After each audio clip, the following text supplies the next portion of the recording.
Welcome, Twitch chat, to the last vintage showcase event of 2023.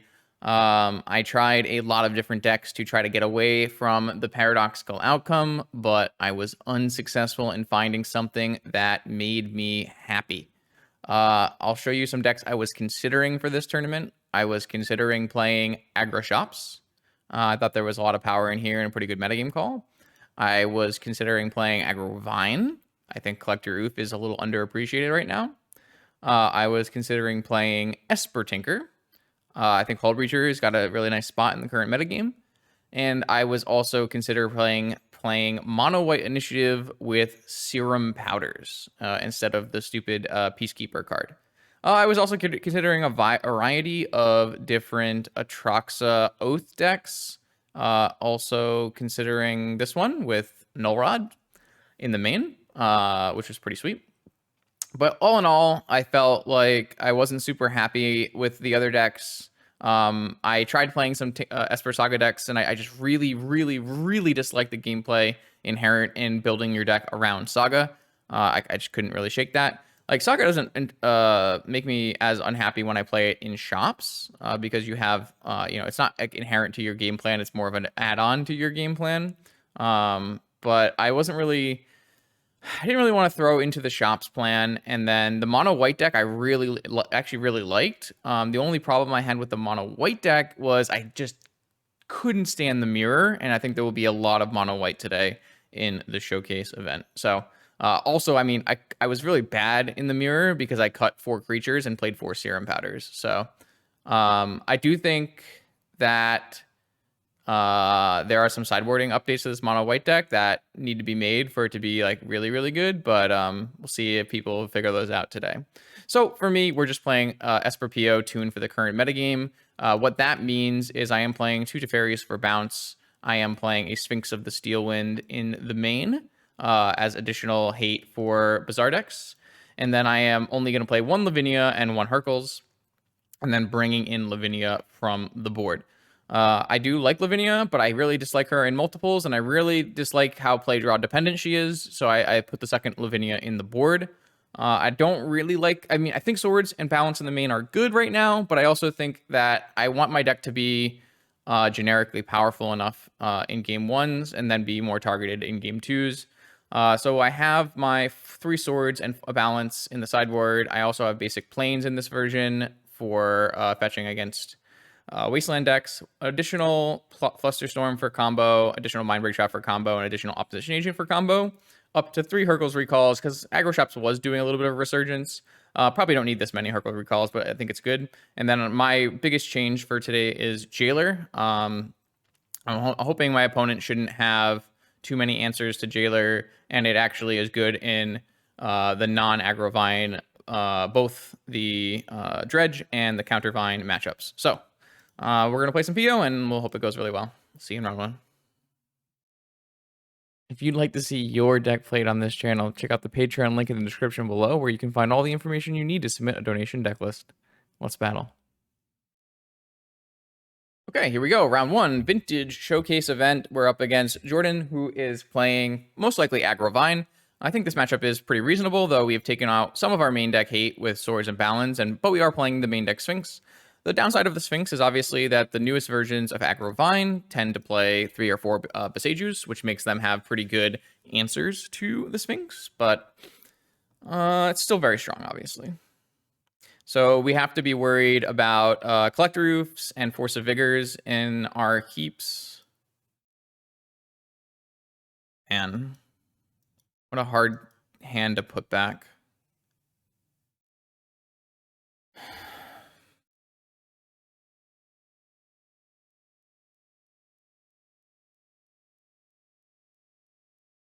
It's just low velocity.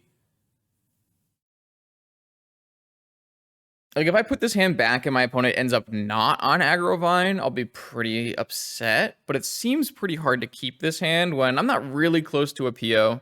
If I had 2 Moxen, I would snap keep this hand instead of 3 lands. If I had any payoff, like a Demonic or a Tinker or something, obviously, we would keep it. I think this hand is just going to go back, though. I just think this is a good way to, I mean, like, obviously it has a good answer for Vigor and Oof with a Force, but there's not like I'm protecting anything. Like, I don't have any, like, if this hand had a Mentor in it, maybe it's a good keep. I'm just gonna put this back. This hand is worse.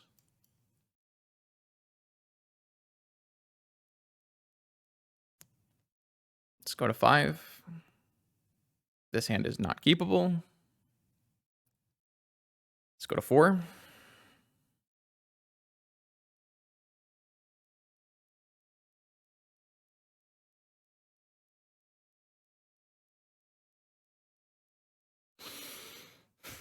All right, well, now we're looking for Tinkers. This hand also is not keepable. We'll go to 3. Yeah, this is my best hand.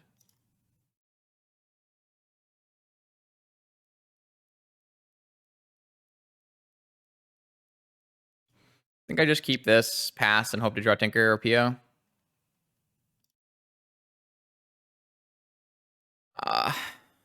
I don't know how much colder I can run, but like I said, I think, like, I just don't think the 7-card hand was good, and I'm always going to use my London Mulligan to try to draw a better one for 6 or 5, and then I just had unkeepable hands at 6, 5, 4. So.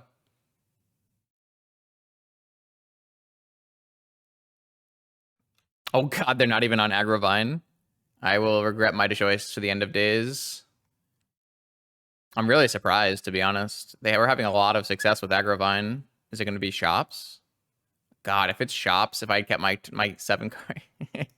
All right. I do want to see more of their deck, but I do regret things. My 7-card hand would have been quite good against this. I didn't want to play any of my artifacts on turn 1 because it exposes me really hard to Vigor and things like that, but...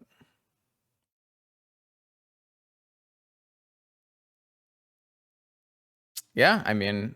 Oh, mono white. Okay, sure. All right, good to know. All right, so we know exactly what we're playing against. I don't think my 7-card hand was good against mono white, for what it's worth. I would much rather have a powerful all-in hand against mono white. Obviously, we didn't have that in our other draws. All right, so the answers are, of course, we're bringing in Swords, Balance, Lavinia on the draw, or on the play, and Plains. And we're taking out Flusterstorms, Probe, Misstep, Narset, and something I've been trying to figure out is if you're supposed to keep in Hercules for multiple Null Rods, but I think with 2 Teferis, that's not really necessary. So we're going to do that. Submit.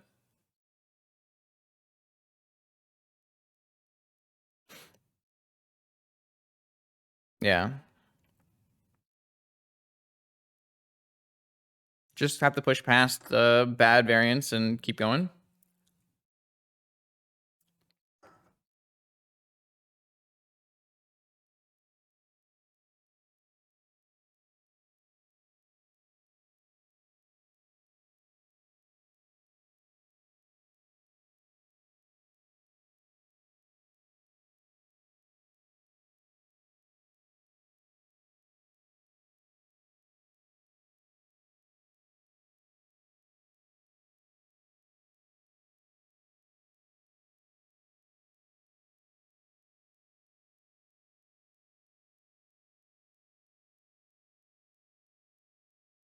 How many players did we end up with?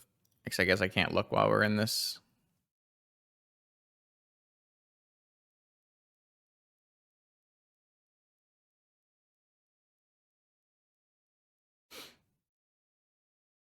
Okay, so against mono white on the play, we're looking for an extremely powerful turn 1 hand. Most of the decks are not playing things like Mindbreak Trap for turn 0 interaction. So really, we can get away with a really strong PO hand, just go for the win on turn 1. If we do have to pass the turn, we need to have answers for turn 1 Null Rod, or turn 1 Archon, or turn 1 Thalia, something like that. Another thing we can do is if we just have a turn 1 Lavinia hand, that's also acceptable. It's going to slow down all of their fast starts besides turn 1 Null Rod. Well, even turn 1 Null Rod will stop, actually. So Yeah, this hand is bad, so we're gonna mulligan it. This hand doesn't have mana, so we're gonna mulligan it.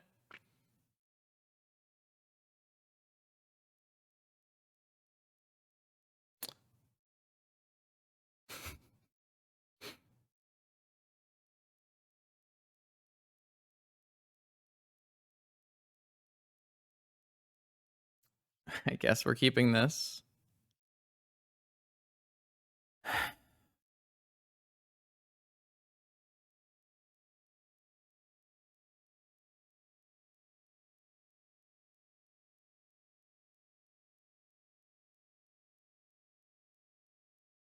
don't even want to keep this hand.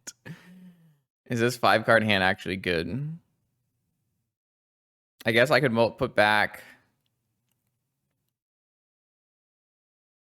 I just don't think this is good.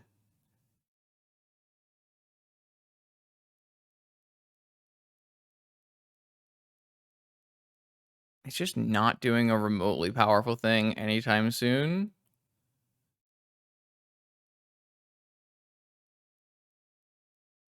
No, they kept 7. I think I'm just going to go to 4.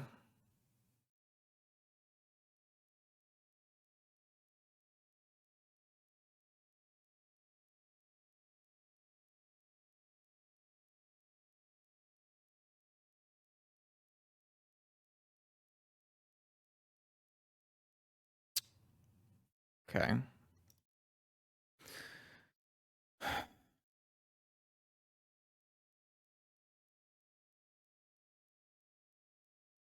I have to put back so many cards.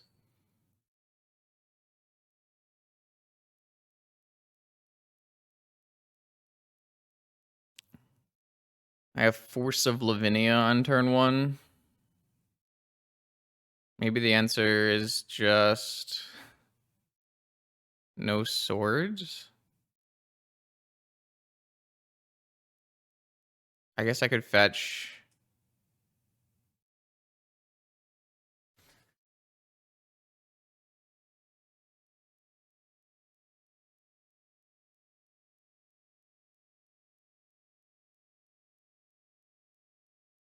I feel like I have to fetch basic island, so put the swords away, put the PO away, and put the Tundra away, fetch basic island and play Lavinia and hope to draw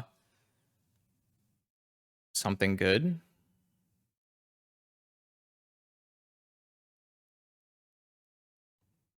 Gemstone Cavern. Okay.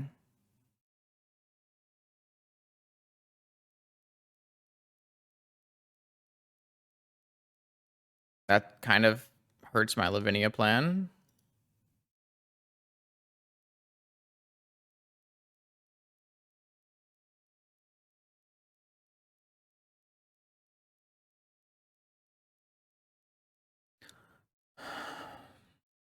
I mean, they could just go like Ancient Tomb 3-drop and I lose, right? So it's not really like this is going to be good or anything. But I don't know. I don't know what to do. Like I mulliganed to 3 and 4. There's just doesn't feel like I had any chance.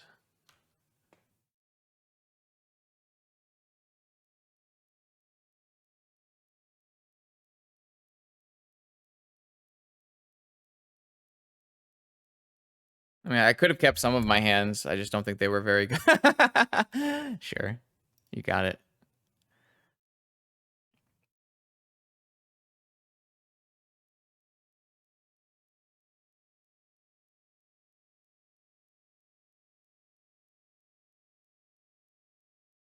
Like I wasn't like super happy with this 4-card hand, but like I wasn't going to go to 3, right?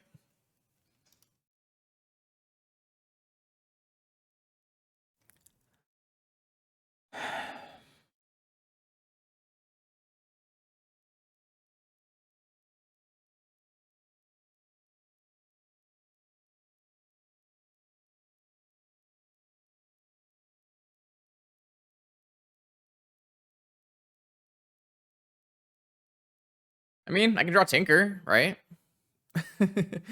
For now. Maybe.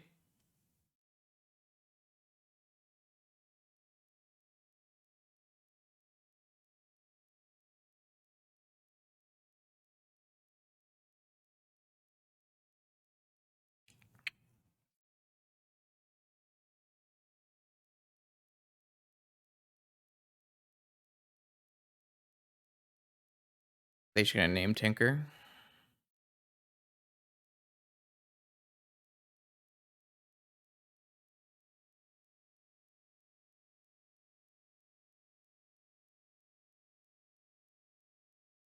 Yeah, I mean, like my deck does have. Yeah, they should name Tinker. My deck does have good draws at 3 and mulligans to 3 and 4, but like you still need to like, yeah, hitting them is not easy. It's a pretty good draw.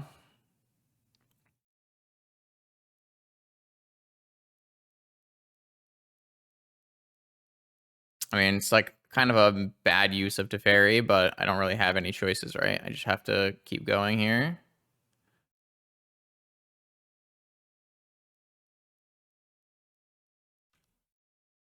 Okay. Thanks, man. Appreciate it.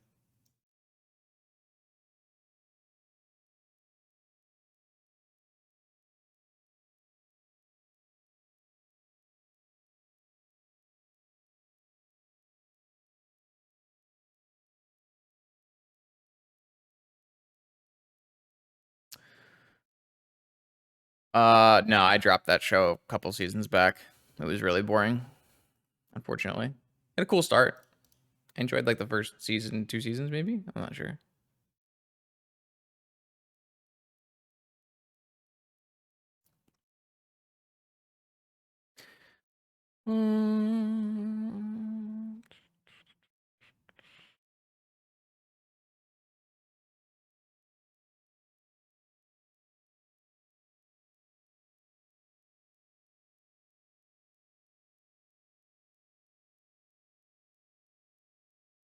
Yeah, I mean, I don't fault my opponent for keeping this hand. Like a 7 card keep with Gemstone Mine and Chalice for swords is pretty good.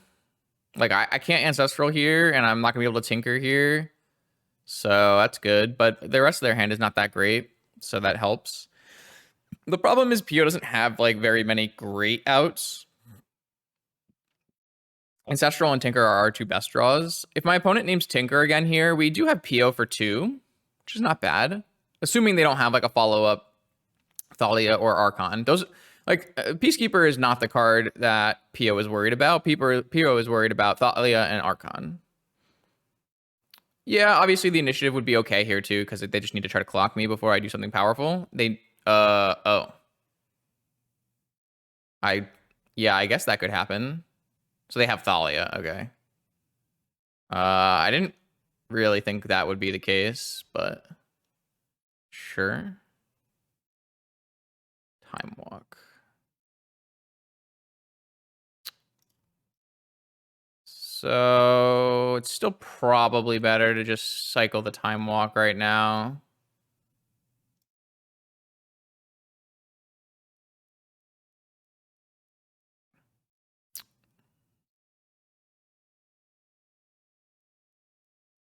Tundra. All right, so we lose our Teferi, and I still can pay for this Flooded Strand at the end of turn. I mean, we have a lot of mana now, so like we do have some cards we can draw to, which is nice.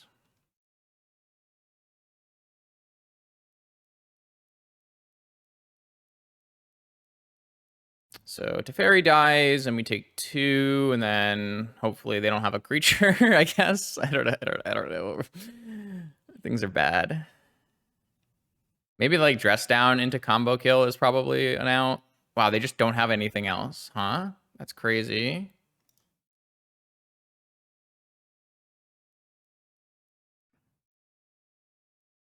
Okay. I mean, it gives us a couple of turns. There's the Dress Down. Okay. Probably just gonna go for it at end of turn. Dress Down into hopefully draw something. Hopefully I don't have to like dress down an initiative. I mean, even if the initiative, I might not dress down it just because I think going for a combo kill is probably better. Obviously, we only have 2 draws to find action, but even if we draw like a PO, it's quite good. PO for 5, pick up our jet and our dress down. We only have like not very many more turns, unfortunately, though, so might just not be good.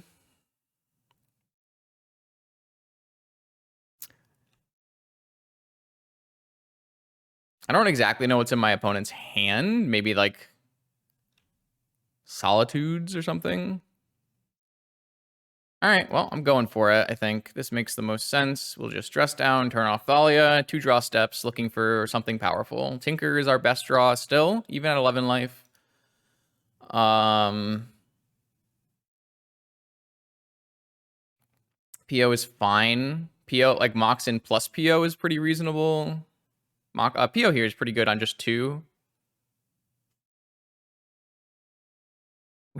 We drew second Lavinia. Okay. Okay. It's just going to be one of those days, huh?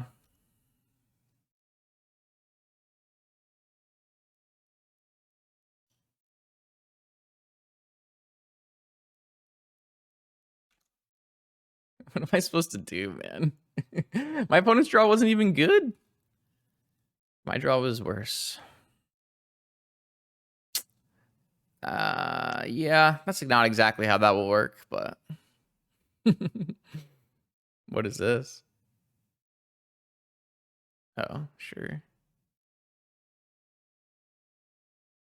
Why, though? Why, though? Maybe I was supposed to hold the dress down one more turn. I don't even have the land to replay anymore. Super frustrating.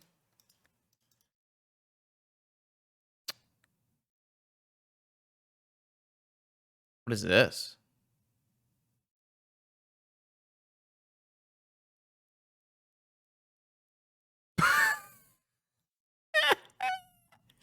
Sure.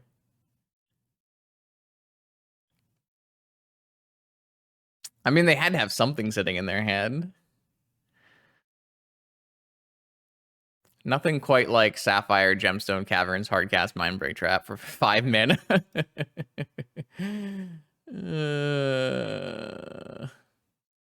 All right, I can draw Balance here, which doesn't exactly help me because they will rebuy their Talia, but...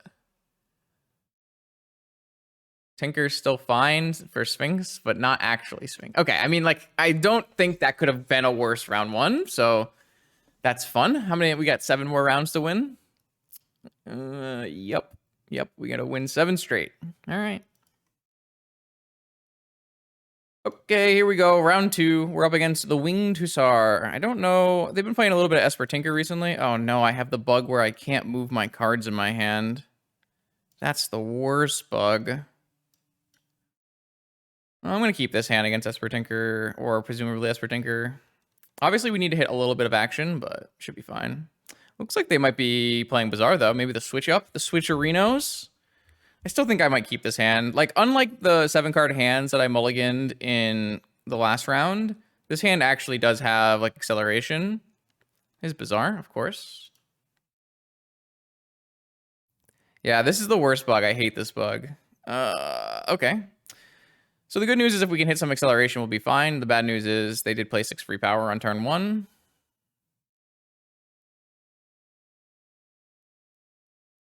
We hit a land, of course. Hitting Q on a card fixes it? No. I do... You did get me to hit Q, though, so... Small victories. Okay. I'll just restart after this round. This is one of my least favorite bugs, though. I need to be able to order my... Double squee? It's too hard, man. It's too hard, man.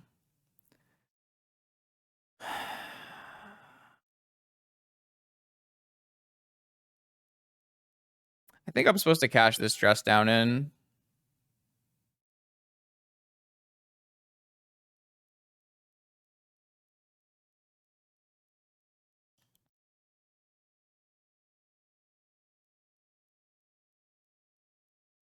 Obviously, if I get Vigored in my upkeep, it's like a little annoying, but it's not that big a deal. Sure.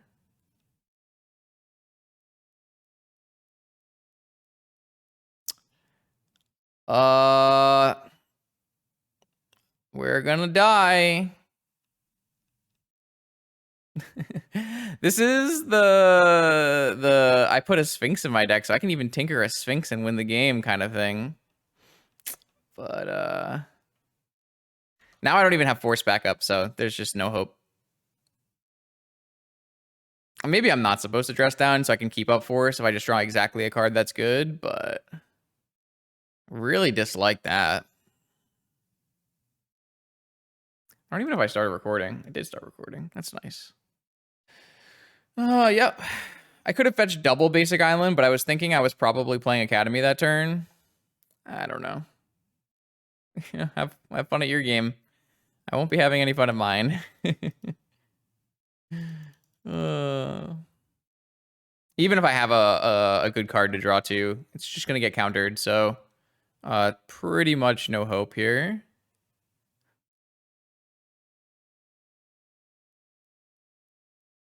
And we have so many bad cards to draw to as well. Sure. Yep. Okay.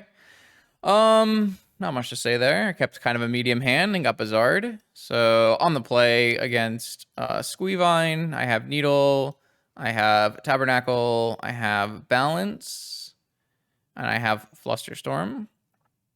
I usually take out Citadel because Sphinx is going to be good enough here. I take out Hercules Recalls. I take out Dress Downs.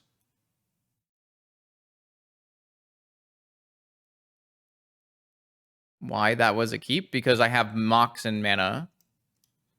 I had 2 Mox and mana, so I think it's a keep. It's a good hand. If they were all lands, then yeah, I would mulligan that hand like I did in round 1 where I mulliganed my 7-card, 3 land, no Mox in hand. Usually don't really like Snapcaster in this matchup.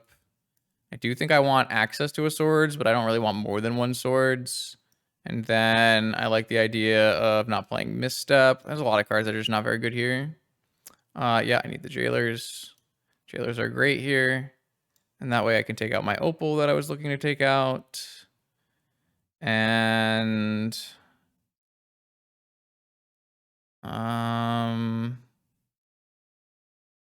typically Narset is not great, but usually I want to just like this Yogwill is usually not what we need. Maybe I'll just take the Narset out. It's really hard to protect the Narset. It needs to be early. I think I like Teferi typically more than something like Narset. Something like this is fine.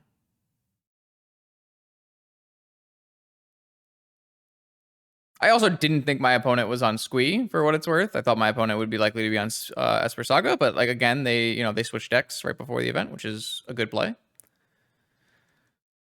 This hand is kind of bad.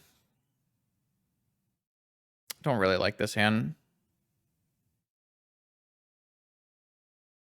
Doesn't have any hate pieces. Doesn't do anything powerful. Yeah. I mean, I'm not saying Squee was like out of their range, or I didn't expect like them to could be on Squee, but like I don't think my hand was like terrible against Squee anyways. It was fast mana, has a force, just looking for action.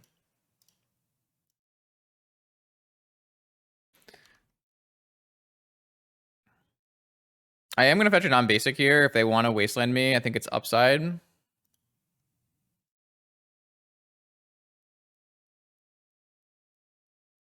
Okay. Need to find some Moxen.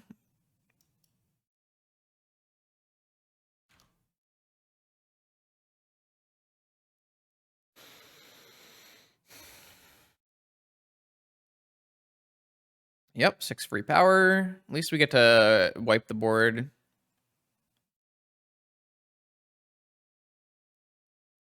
If they have a hollow one, they just won't play it. Oh, they will? No respect. Put some respect on my church.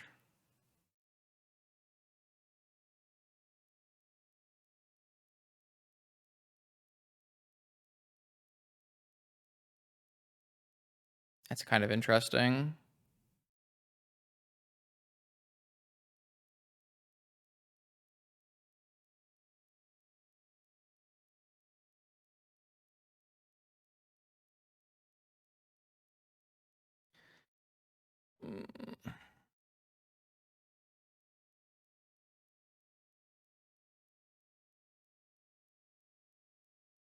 Probably fetching away the balance. I don't think I would shuffle. I think Lavinia is exactly what I'm looking for here.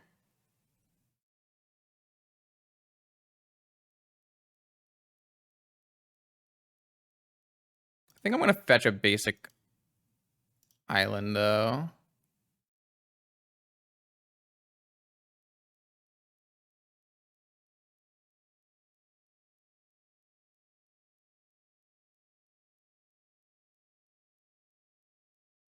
I don't think the balance is that good.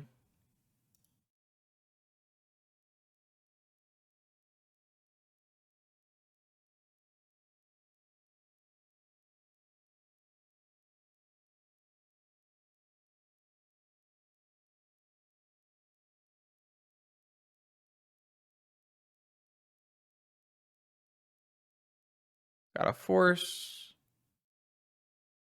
Unfortunately, they have double squee, so we're not exactly winning right now, but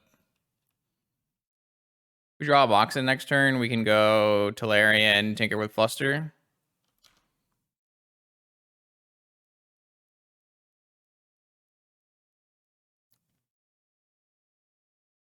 No activation.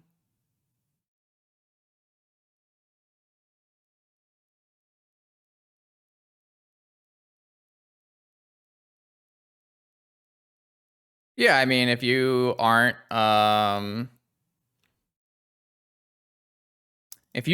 attacking the graveyard when they have a squee, it's like a really oppressive interaction.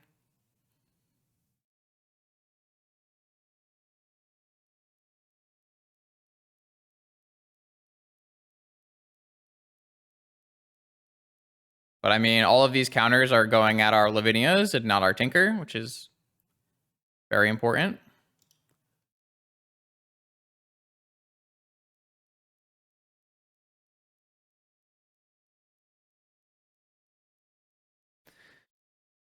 All right. 2 squeeze back still. I think I did include, or maybe I didn't include a Graveyard Wiper in this list. I included 2 Jailers instead. Interesting that they're playing Pyrokinesis. I feel like this is mostly worse than just playing Fury, right? I don't really know what's the logic behind a Pyrokinesis. We don't have a Citadel in our deck. We only have...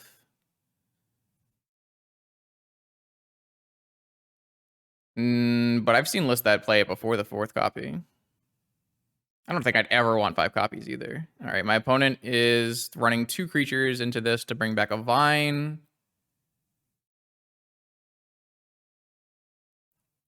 Unfortunately, we have to pay for our Lavinia, which is not ideal. Ghost Quarter.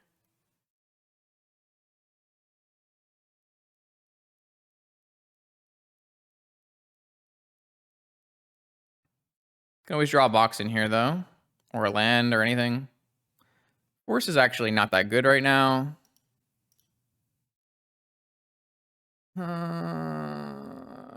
A Moxen is not good enough off of this spin.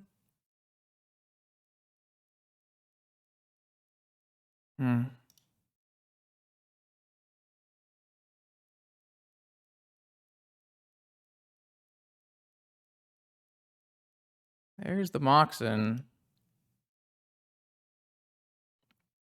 All right, well, we're drawing to Moxen. Don't see any reason. I guess we could block if we wanted to. This is 2 Sphinx. No, it's still 3 Sphinx hits. They still have double squee in their yard, too. It's quite bad for me, I think.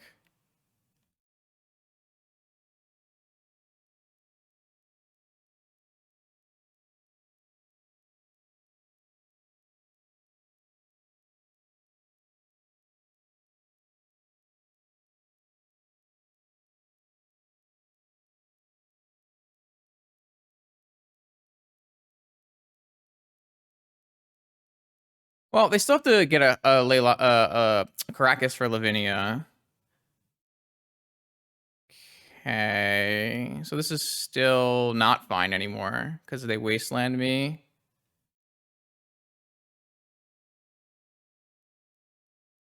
So I'm actually still down a land. Oh, they wastelanded the white source. Interesting.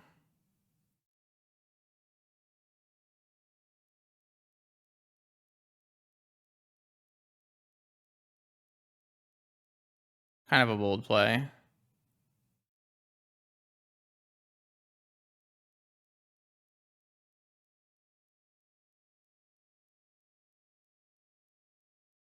So now they need Caracas and Snapback and a counterspell.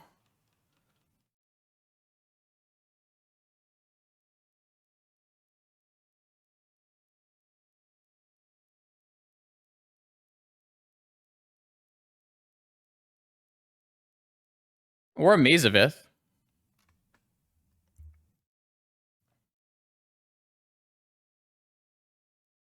Right, that's why I said Caracas and Snapback and a counterspell. First Caracasing Lavinia, then Snapbacking Sphinx, and then countering my counterspell.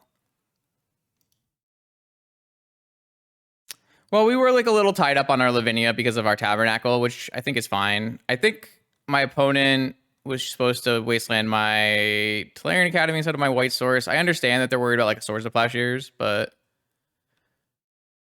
I don't know. Doesn't feel right to me. Like, balance isn't going to do it on the... I mean, balance can do something, but...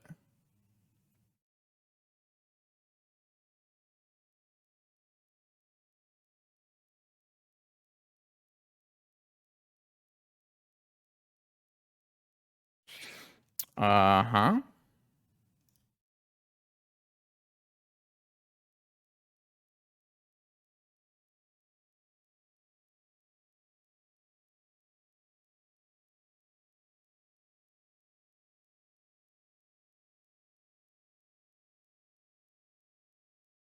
So, if they have a strip mine, it's not good enough. Strip mine does kind of allow for... No. Yeah, I don't think my opponent... I think my opponent is playing for info. I don't think they're playing... I mean, what it does let them do... I think they should have... It's kind of hard to say. Like, if they're trying to get me off of mana, what they can do is strip my Ghost Quarter my island and wasteland my other land, and then strip mine me. And then I don't know, like to try to get me off of the Sphinx, or even getting me off of Lavinia is like getting me off of, you know, it gives them the ability to snap back or something.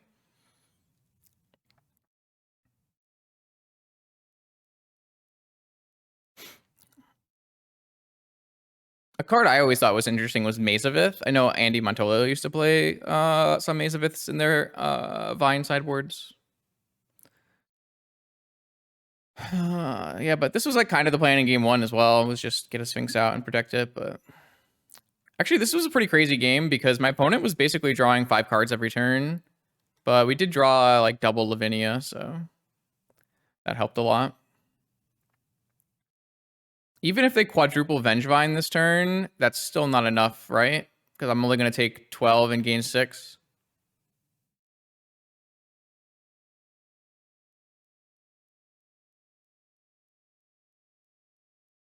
Hey. Okay, let's think here. I think Teferi on the draw is a lot worse. I think I'd rather have an access to more Swords to Plowshares. I don't want to overboard, but... especially if my plan is Yixid Jailer. They did bring in Pyrokinesis, so they are at least aware of Yixid Jailer. I mean, to be fair, my stream is, you know, visible. I don't think they would bring in Pyrokinesis if I didn't show Yixid Jailer, or if they didn't know I had Yixid Jailer. Trying to figure out, I might board another Opal for another Swords. Opals are really rough in this matchup. This hand kind of is a little stinky, but probably if I could play turn 1 Jailer, I'd be so much happier. But it is basic Island Soul Ring. It's probably just not good enough. If this is turn 1 Jailer, it might still not even be good enough if my opponent puts like enough vines in play on turn 1. But it is, yeah, you're right. It is like Island Soul Ring, untap, mystical, tinker, land with force backup. It's not bad. Is it good enough to beat Squee? I don't know. I don't think I'm at liberty to put this one back though. So, all right, this is turn 1 9 power?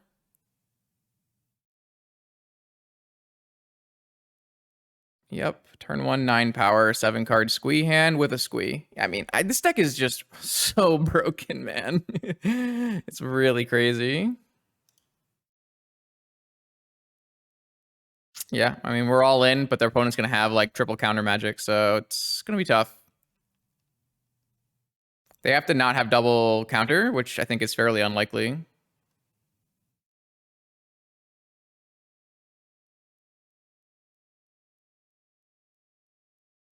Island Go. I think that's worse, isn't it?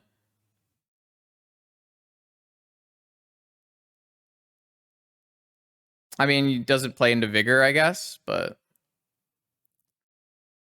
Uh-huh. So they have 4 cards in hand. Maybe it's better. I always wanted to play the Soul Ring. Why do I bother, man? Why do I even bother? Like, what is like? Why do I bother with basics? All right. So we're on draw one Tabernacle or bust. Sure, why not? I didn't counter the Chalice because I wanted to be able to play my Tinker, but yeah, I guess it's 1 Tabernacle or 1 Tinker. I guess this technically buys me a turn as well because it jumps. My opponent, I don't think I'm supposed to counter this Chalice because I'm supposed to just protect my Tinker line. So this does the same thing. Now they have to have a Wasteland. It actually stops 2 squeeze too, so it's kind of nice. So the squeeze don't come back, which is nice. I block and I go to 2, and then if they don't have a Wasteland, I still have Mystical Tinker.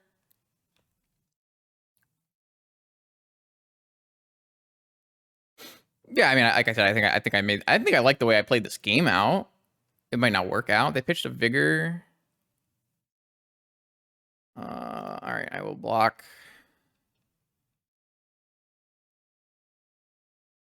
Wasteland? No Wasteland.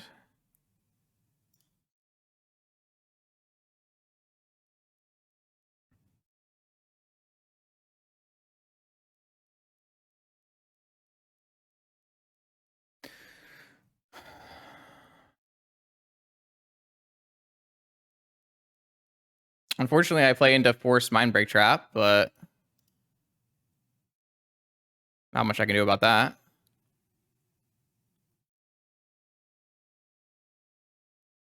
Ooh. That feels good. I still have to dodge immediate snapback.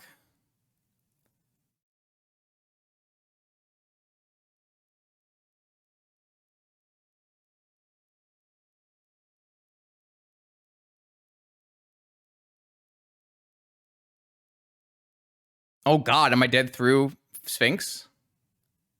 Block, go to 7. I'm dead through Sphinx. That's funny. What's the guy gonna do? Opponent had the strip mine, man. Wow. And we're dead. No showcase for me.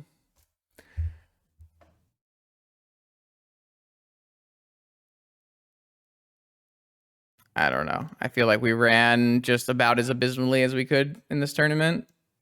So, not too sad about it. I don't really feel like it was a deck issue. Like, we just mulliganed 7 times or whatever, or 5 times in round 1. No, more than 5 times, right? 3 and 4, 7 times in round 1. And then we put a pretty close set versus Winged, but their draw was a little bit too strong for us to beat, unfortunately. I mean, they kept 7 card Bizarre hands, and I played a basic and got strip mined, so don't know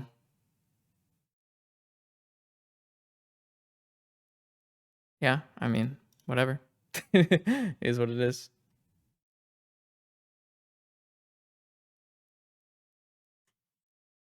Round 3, vintage. Let's begin.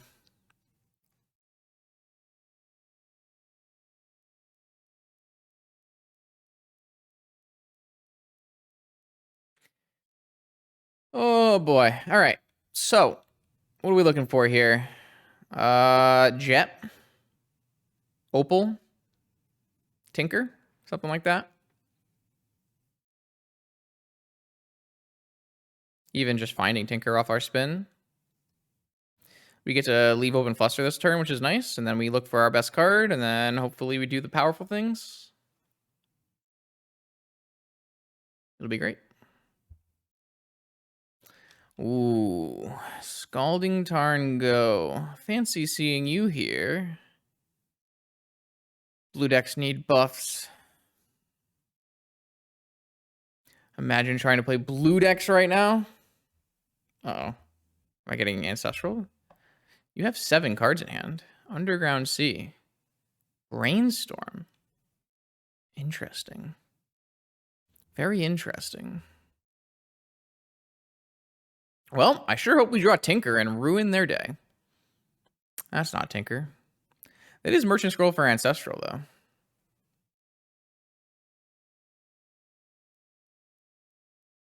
The only problem... I do like a dress down here because they might be on Doomsday, but...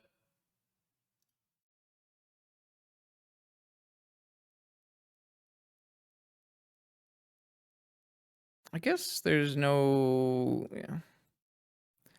Like, if they counter this, so be it.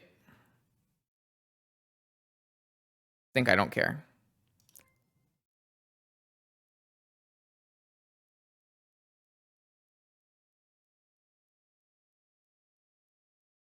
Okay. We hit the Opal. We hit the blue card. So we're passing this turn with Force Fluster against possibly a 7-card Doomsday hand. And if we win, we get to go to Vampiric Tinker. Not bad. Oh, nope. They're on Saga. That's why they're in the O2 bracket with me.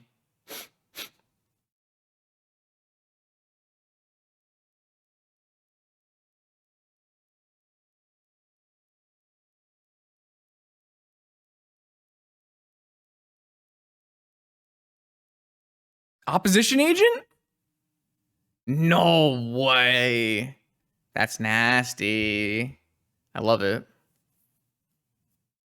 I love it. I can't allow you to do that, friend. I'm sorry. That would be too good, as the kids say. Wait, the kids don't say that. I don't know what the kids say. Force? Uh-oh. Sure hope they don't have another Force. I guess I could Fluster my own Vamp, but... I don't know. Seems bad. Ah, cool, we win. Unless they have a negation, I guess.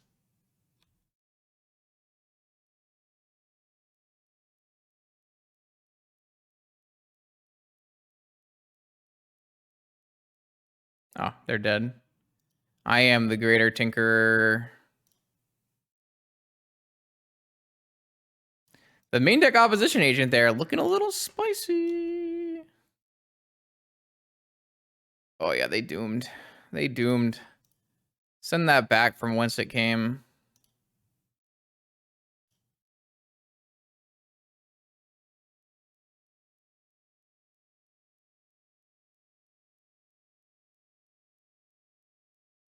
Maybe I should be probing them just to get the value. I got the value. Shieldred Hullbreacher. Oh, baby. That would be pretty good if you weren't dead. 1, 2, 3, 4, 5, 6, 7, 8. God, what a good time. Hey, look at that. My deck doing the deck thing. God bless. All right, blue-black Shieldred Hullbreacher. I think we're going to need some amount of swords here, unfortunately.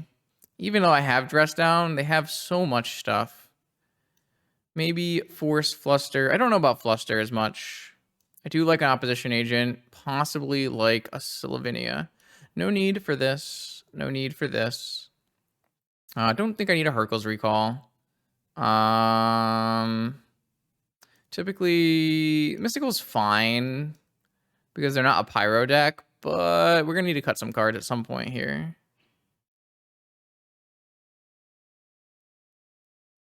I don't know if we're going to be able to cut enough cards. Maybe we don't play 2 swords. Maybe we just play the 2 dress downs and a swords. Then we just trim on some of the less powerful cards. I typically really like this matchup, so could be wrong though. Could be supposed to bring in more swords. I really don't like overboarding. Yeah, that sure looks like a powerful cards. Only 6 restricted cards in this hand though, so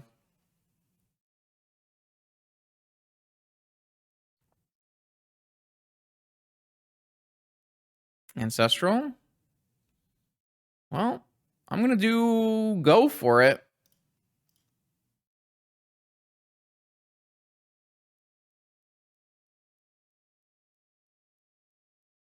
Damn. Hull Breacher. Even worse, it was a negation, so I can't get it back. How do I win this game? Believe the answer is cast this Citadel. But will I be able to do such a thing? I guess it's possible.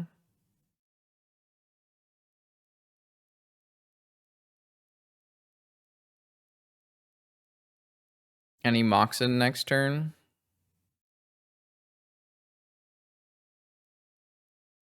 I think it's correct to Ancestral there while they're tapped out, so I don't have to play around Flusterstorm. I don't have to play around Hull Breacher or anything like that while they're tapped out. And I have, it's never like I'm going to overdraw, so, uh-oh. Are we dead? All right, so they probably have Hull Breacher or Opposition Agent, so we don't want to cast this Demonic Tutor if possible, but we don't want to cast this Ponder either. We probably want to draw a Moxen, is what I was going to say. Which makes more sense? I mean, they're more likely to have Hull Breacher than Opposition Agent. So I guess we DT for, I mean, they can just hard cast like anything. Oh, and I'm not sure we are at liberty to play around cards.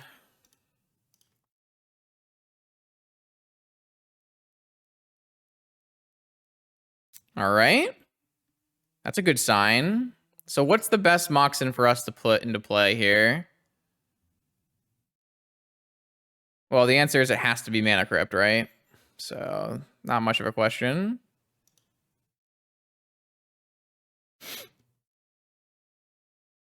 All right. This does play around both of those cards somewhat.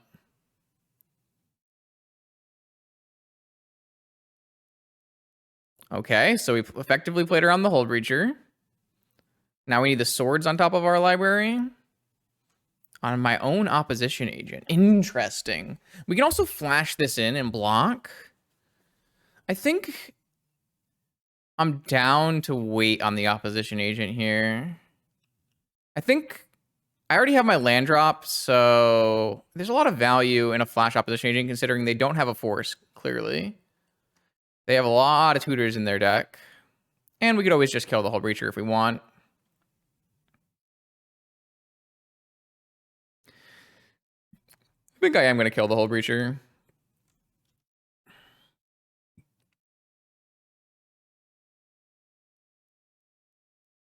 I don't know, though. There's definitely like a lot of upside to having this in play against my opponent's deck. I don't have a counterspell underneath. Oh, what is this? Hard cast force? That's totally fine.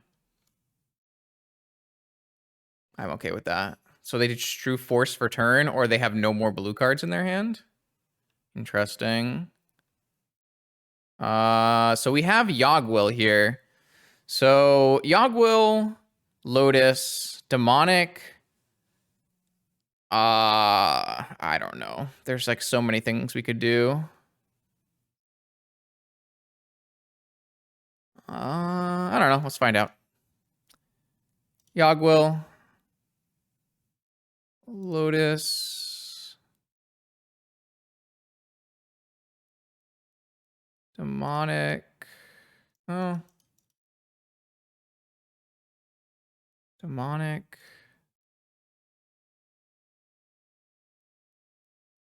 Could just be Teferi. Could just be Swords. Could just be Mentor.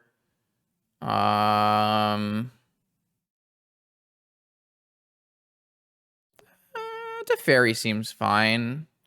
How much mana does that leave me with? Teferi. Maybe we'll just go Swords. It leaves me with the most mana to do things. Half of our cards are draw cards. I guess we could technically go Dress Down. I think all of these are probably fine.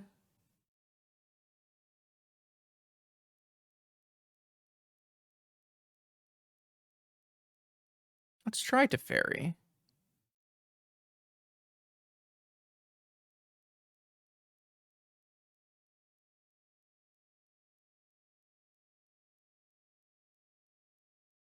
Yeah, this also lets us cast Ponder.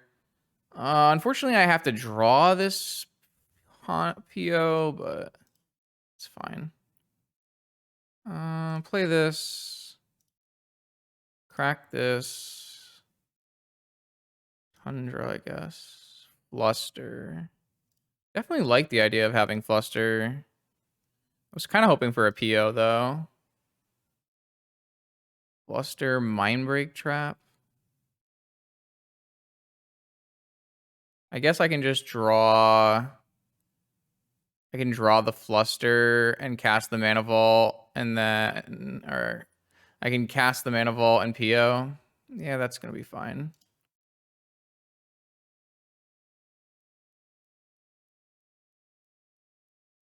That should just be winning. I don't even think I need to... Yeah, I can just pick up the Teferi. It's fine. I'll just PO again. Just get some extra mana here. I could play the Dress Down first, but I think I'd rather just save my life total. I'm not too worried. Oh, yeah. This game is over.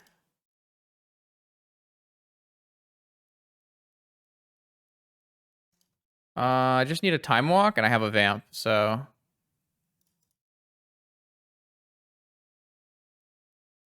Okay.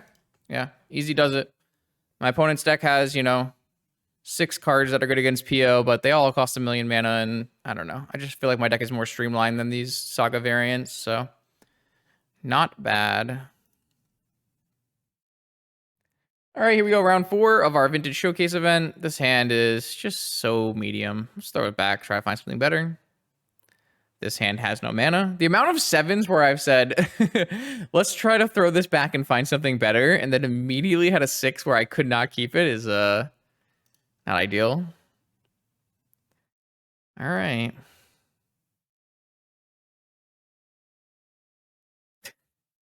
This hand's so bad, too. Ugh. Just feels like one of those days. Some days you draw your 3 Mox and PO hands, and some days you mold 3. Doomsday? Doomsday?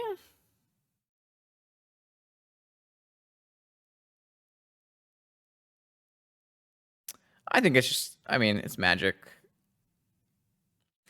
I do think that Vintage is so powerful now that you really shouldn't be keeping like anemic 7s. And London Mulligan really should allow you to do that. But obviously, if your 7 card or your 6 card London Mulligan hand doesn't have any mana in it, then you just lose. Yeah, not just lose, but you get the Mulligan again. So like issues. I'm not going to play my top because I want to hold open Flusterstorm in case they're on Doomsday. Not that I think Flusterstorm is like enough here to beat Doomsday, but I need a blue card probably. That's a good one. We don't know for a fact they're on Doomsday. They could still be on a different blue preordained deck, like an Oath deck, a Bug Oath deck, or a Tinker deck. think they're on Doomsday, though. Okay, two Underground Seas makes it very likely to be Doomsday. Okay, triple Underground Sea. We're on Doomsday. This is Doomsday, I assume. This is a pretty easy Flusterstorm.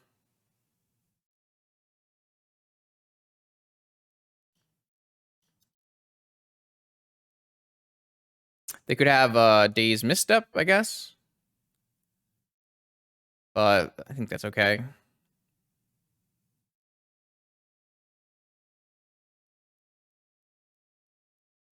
We're super far behind in this game, obviously because we had two less cards. Or we had one less card, I guess, because we were on the draw. But we mulliganed two cards that we would normally have had.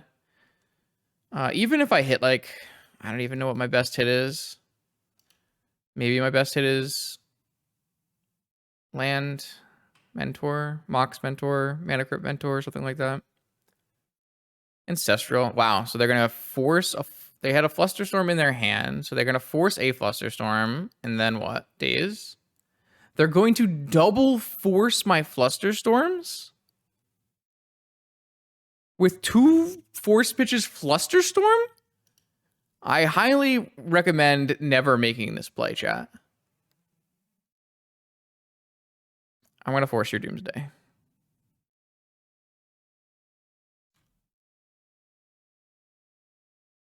I highly recommend never doing that.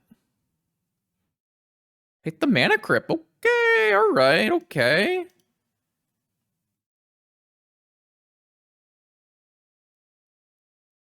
I think I'm going to spin and try to find a Mox to try to get this clock. Whoa! Okay. It's a good draw. Well, I can't ever draw that force, so...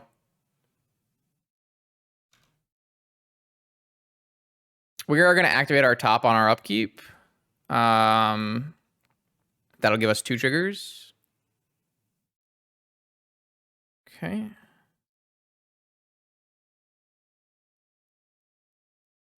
Oh, I forgot to activate my top. My bad. Well, now we get to spin our top, I guess. Try to find a better card. That is a better card for what it's worth. But we also can get flustered now, so not ideal.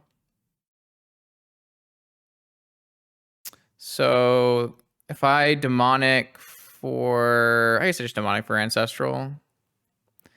So yeah, I want to activate this top in my upkeep to draw the force, and then replay the top gives us 2 triggers, and then I spin to find a blue card and have force back up is what I wanted to do, but I just didn't.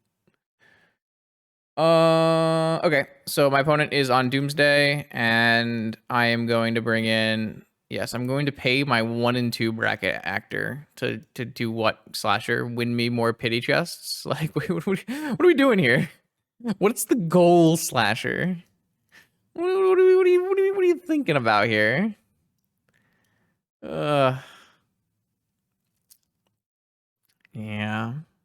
It's probably fine to just do this. I mean, if we win a game really fast, we can play a game of TFT. Maybe I'll play a game of PvE TFT. I've only played one of those. This hand doesn't have a force and can't really hold up Flusterstorm. I think I'm just gonna mulligan this. This hand, all of my 6-card hands in this tournament have had like Soul Ring no mana. If I put back a Citadel and I hold open Force and I draw a fetch land, it's actually not a bad hand, but I have to draw exactly fetch land, so... Wombo would keep this hand? Yeah, probably. I'm not going to, though. Man. Maybe I should have.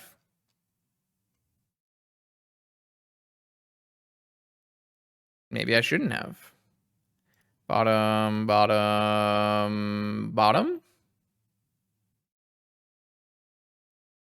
My deck looks so clunky. Yeah, well, when I draw all no lands hands, sure. I've drawn like no Moxen in any of my openers. My deck is actually less clunky than Saga Tinker. I am playing 2 Teferis. Teferis are clunky. I agree. All right, Moxen, Tinker, baby.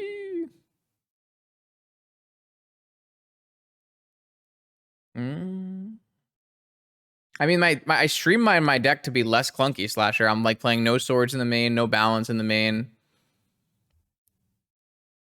Like none of the dead spells like that. But what can I do? Why would I misstep the probe? So they don't know what my plan is? My game is entirely reliant on me resolving Tinker, so I misstepped the probe.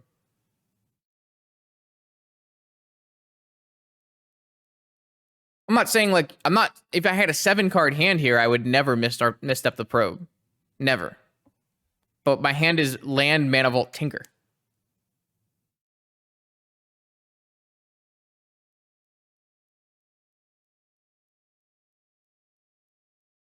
If my opponent like looks at my hand and passes with Flusterstorm mana, I lose. I can't ever win. Now I can actually like draw Moxen and Tinker. That is not a Moxen, so we'd lose. Sad day.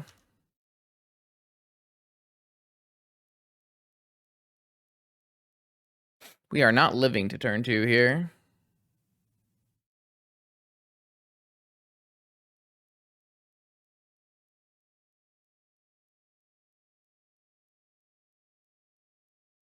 I mean, Probe with Doomsday is not a guaranteed kill, Slasher.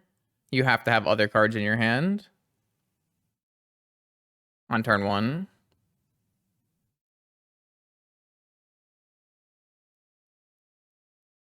It's very likely to kill me, but like I don't really think this deck is that clunky.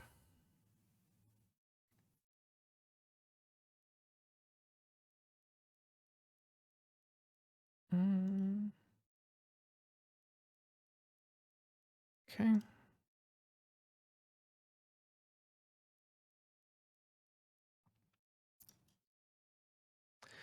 So normally I'd like to play Mana Vault on this turn. I'm still going to. No one can convince me that this is wrong.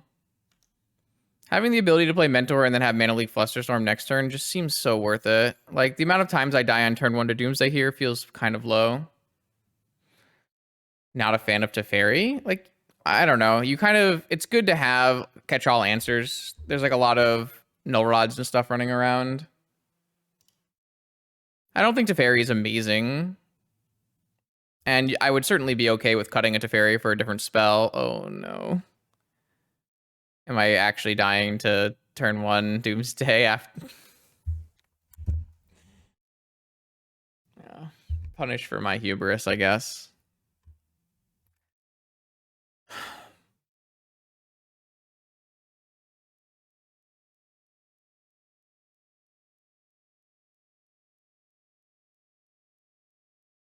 There's just so few Doomsday hands that win through Force on turn 1.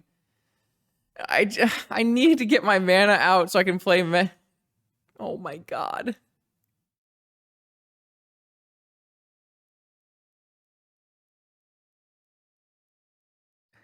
Doomsday's so broken, man. Imagine if I had Flusterstorm open. Ah! I don't know. Like, I feel like the logic here tracks, where my opponent's not super likely to kill me on turn 1 Doomsday with Force, where next turn, if I play my Mana Vault on my first turn, I can go Mentor and hold up Force Fluster after, and that actually, like, provides me with a clock. It just feels like that makes a lot of sense.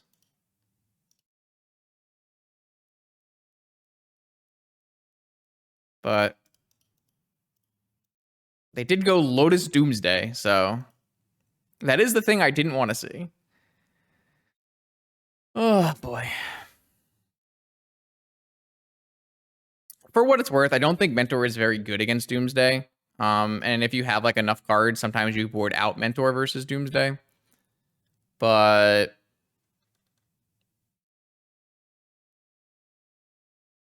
my opponent must have a Force if they're contemplating this Mentor resolving, which means they didn't want to protect their turn 1 Doomsday. I don't know. I'm just like thinking through it in case I am in fact very bad. Holy, they uh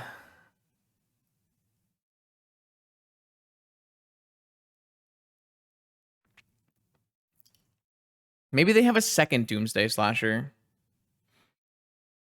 Have you considered that? You know this card's unrestricted, right? So you can play 4 copies. Whereas Mentor is restricted, you can only play 1 copy. So it makes sense, you know, force the Mentor and let the Doomsday get countered.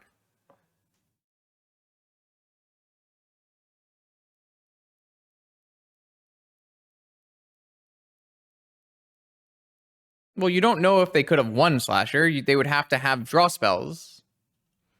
Again. Like, they probably drew the Force of Will off the Ancestral Recall.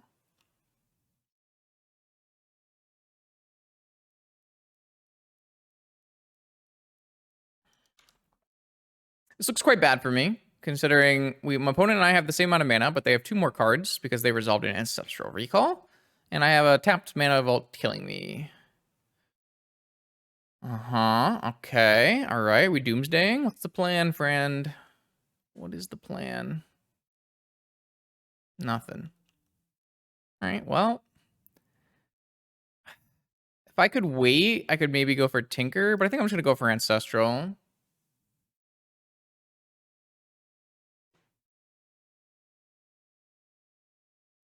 This should just always resolve under every circumstance, right?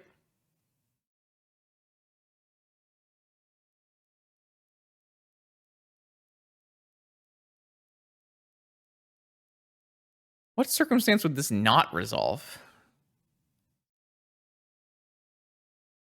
Misstep? Well, I mean, they know I don't have a land. I missed land drop last turn.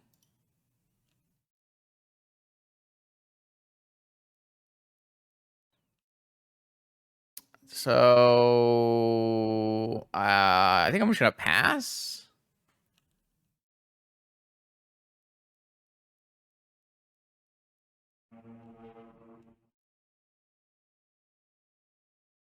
Mystical Tutor.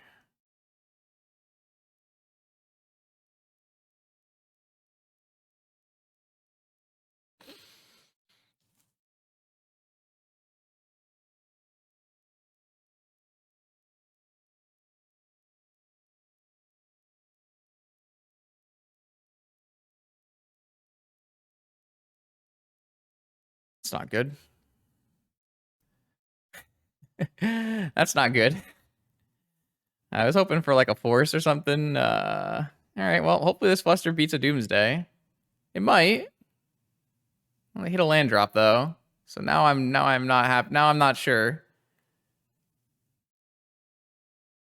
Oh, they have Dark Ritual. Okay. I guess we're dead.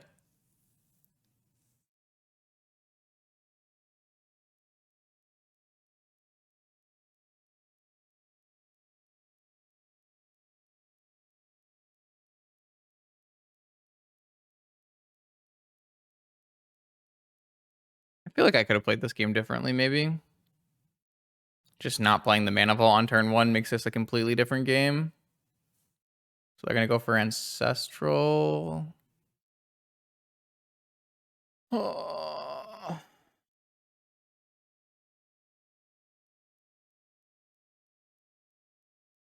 They have 2 cards in hand. One of them is going to be a cantrip.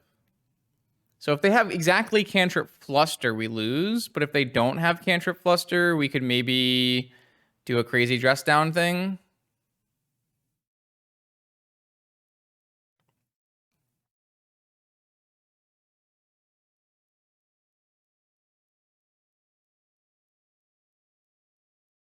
Surely they would have Flustered Ancestral. Yeah, I mean, maybe.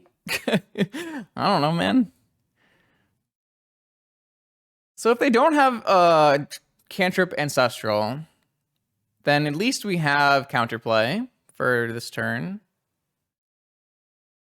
I guess they could have Cantrip second Dark Ritual. How much mana does that give them?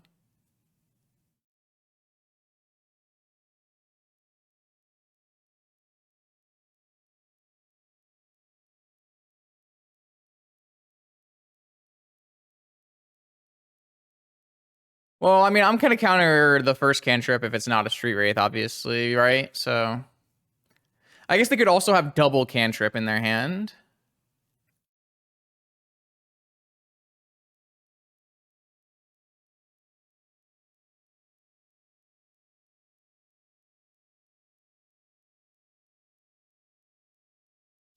They didn't go for Ancestral.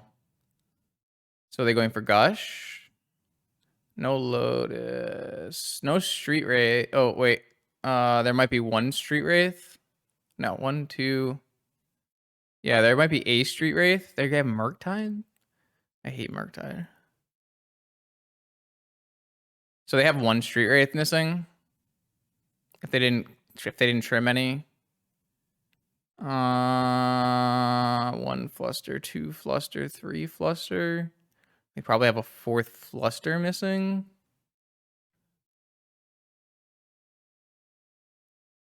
I was kind of hoping they would go for Ancestral and we could maybe do like a dress down line. They have Gush in their hand? They already played a land for turn, right? Yeah. So if their last card is Fluster or Daze or Cantrip, we lose.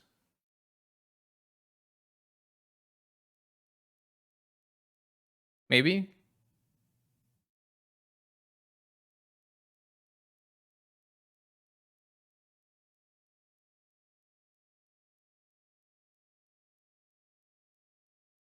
Okay. I think we have to be cheeky with this dress down, though. Unless we hit like a Mox, then we can play Lavinia, too. Snap Ancestral and Snap Fluster? Oh, boy. Oh, boy. That's a draw. I wish we had more mana. Yeah, I mean, this has to be a pass line. We have so many options. We also don't know what kind of... I mean, they don't have Ancestral as their top draw spell. They had Gush.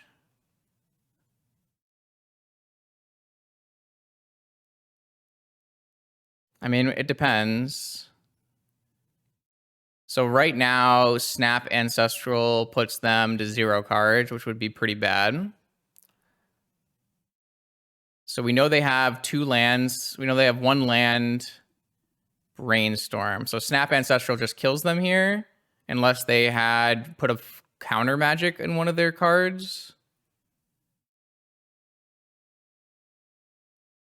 No, they can just counter the Brainstorm. So...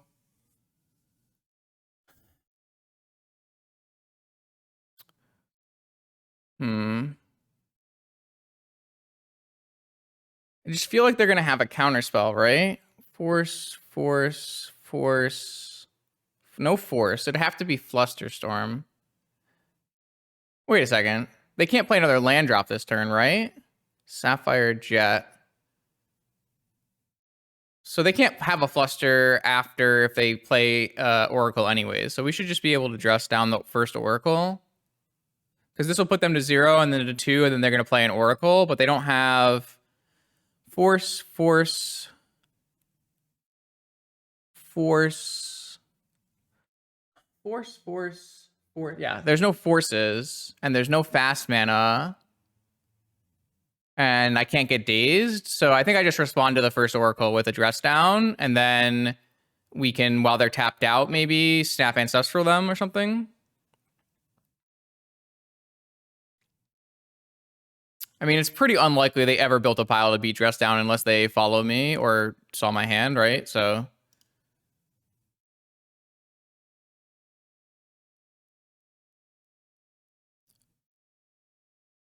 All right, and then they're going to be tapped out, and we can go Snap Ancestral.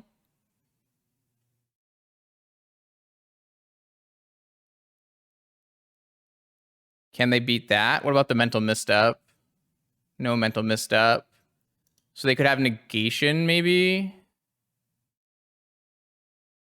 Wait, now we have Lavinia back up, right? Okay, so that should just win.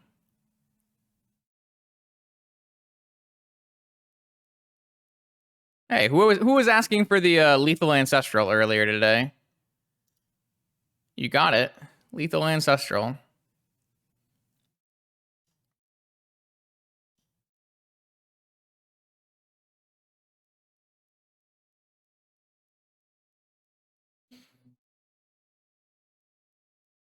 I don't think I played badly, Sasher. Well, I mean, I did click through my time walk thing, so maybe.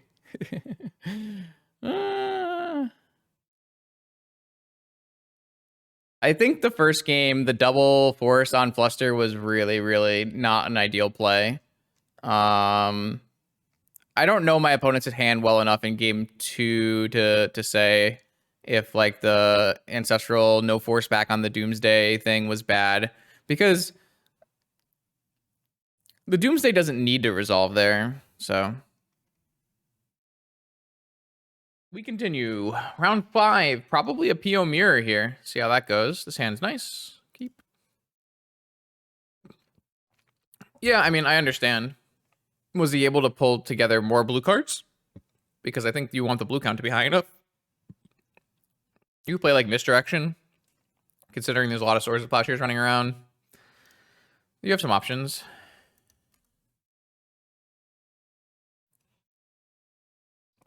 This is very likely to be an end of turn dress down no matter what as a cycle. Uh-oh.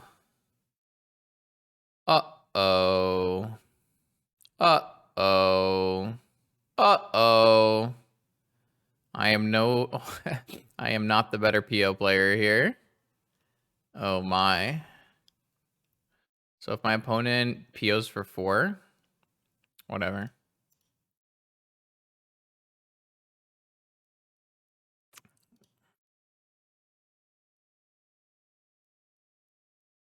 I kind of need to draw. That helps. Okay, now I want to draw a land. I guess it's like a land helps me maybe beat. Man, I just can't beat a counterspell no matter what, right? I think the answer is cast Paradoxical Outcome.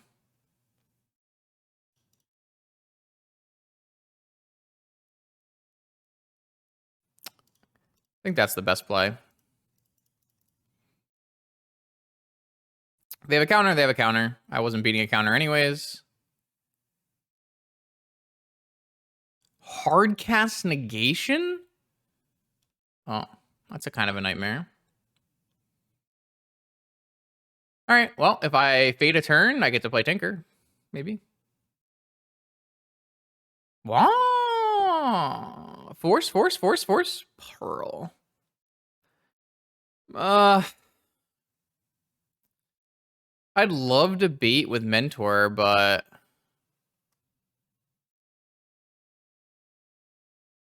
it's just not a very good bait.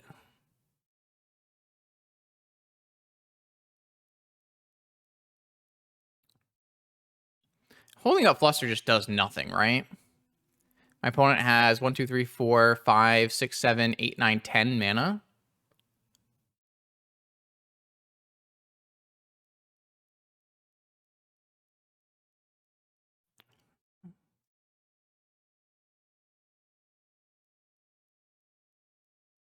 Wow, they're actually going to take the bait?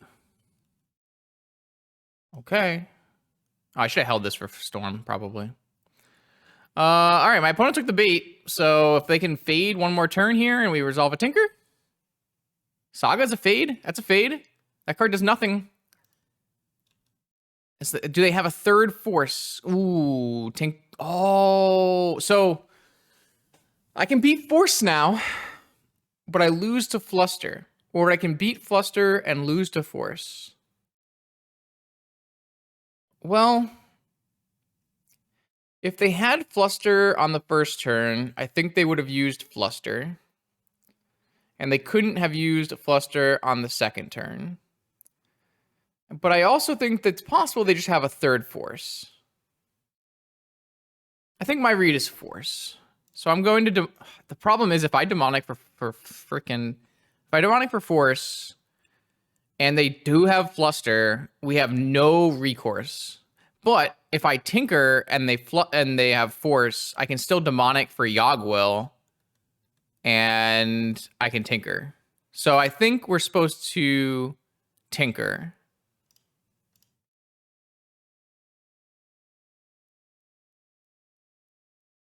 Because they still would have 0 cards left in their hand, and they're just going to rely on Saga unless they top deck Force or Tinker, or Fluster, PO or Tinker or Key.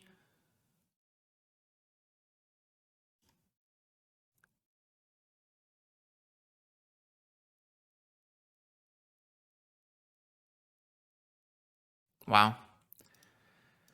I can't believe that my opponent cast Force of Will on Mentor there. That's a pretty big misevaluation of cards that matter here.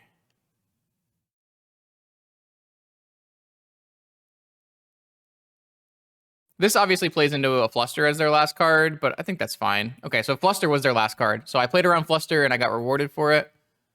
Yeah, that's fine.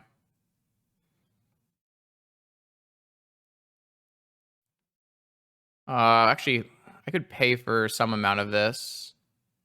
Oh, wait, they put 3 on PO, so I should just pay for the 1 on Ancestral.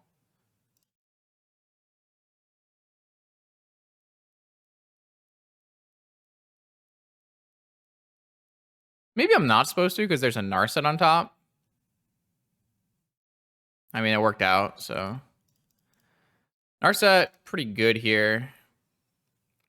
I also drew the Academy. This game is over. This game's actually just over. I'd love to cast Demonic before Yagwell. I guess theoretically I could just cantrip into it.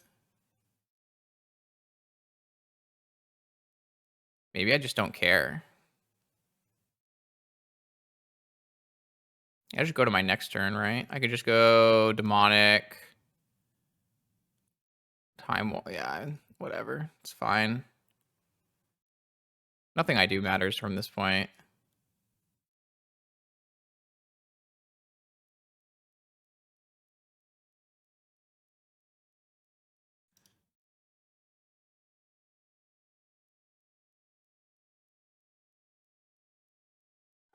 Nothing matters. Okay. I don't think we're supposed to win that game, but thankfully our opponent, had to rip a Saga instead of like an action spell, and they forced what I would say would be something that they probably weren't supposed to force. All right, so we're gonna bring in Lavinia in the mirror, Opposition Agent in the mirror, and a Mindbreak Trap and a Flusterstorm in the mirror. I do think it's PO. I think it's just PO with Sagas. It could be technically still just be Esper Saga though. I'm gonna board out a Sphinx of the Steel Wind. I typically don't think I need Hercule's Recall. I usually just rely on Dress Down. You have 1 extra island in your deck that you don't need. And then could just trim Opal. Seems fine.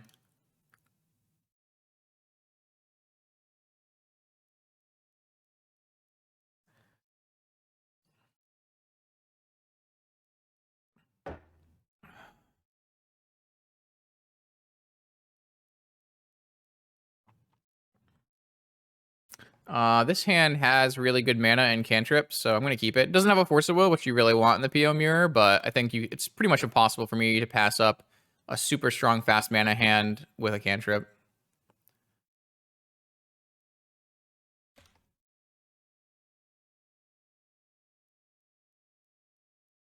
And rewarded immediately. So what I'm going to do here is probably am going to PO on their upkeep when they can't fluster. It does run me into Hull Breacher.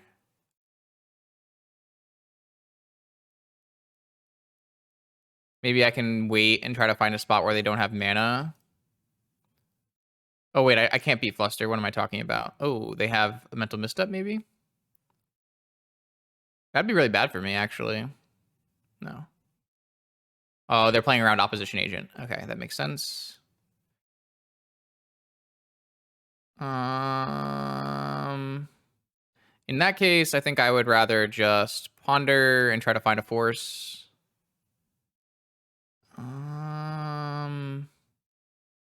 Merchant Vamp.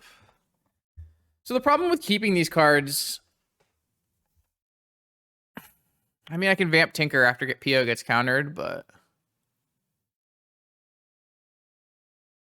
maybe that alone is worth it.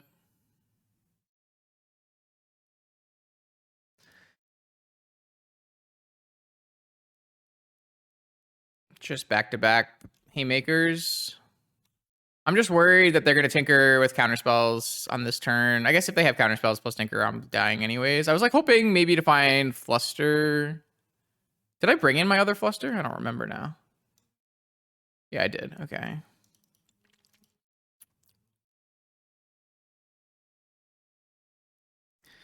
I'll have to see what happens. Obviously, like, Tinker... Okay. Okay.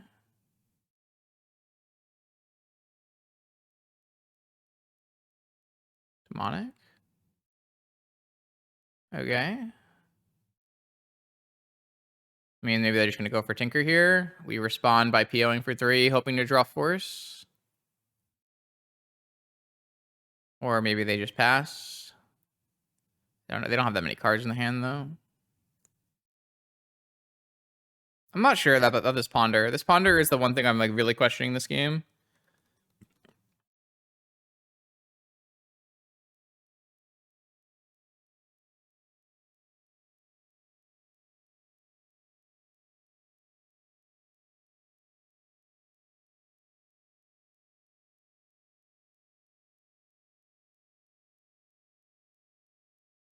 Oh, or we just get Vault Keyed?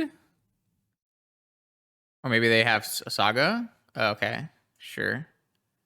All right, I mean, they only have 2 cards in their hand, so our plan should work pretty well. We go for the end step PO. If they counter it, then we have Vamp Tinker. If they don't counter it, that's fine. We just then we just go for Tinker. So yeah, this is totally fine. All right. So the Ponder looks like it's going to pay off at least a little bit here. Vamp. I mean, they could have Mental Misstep, I guess. We will have to use our land drop, though. So there's obviously possibilities we die still. But, I mean, this play looks like it worked out pretty well. I think I'm just going to Tinker away the Mana Vault rather than the Opal, which is what I normally do. Okay. That's a good draw. Can bounce this Saga. Oh, yeah. Oh, yeah. It's all over, man.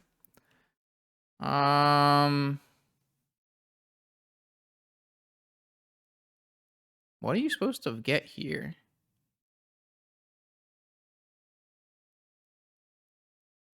Guess I should have just gone for Tinker, says opponent. Yeah, maybe.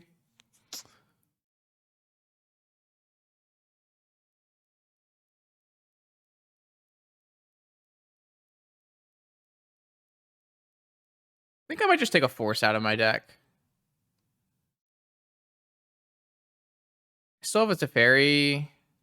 Yeah, we could just go top. I have 11 life. 11 life is probably enough. You're probably right. I was just thinking with 11 life and a Teferi activation, maybe we don't want to do that. But a top is probably correct. Oh, hello.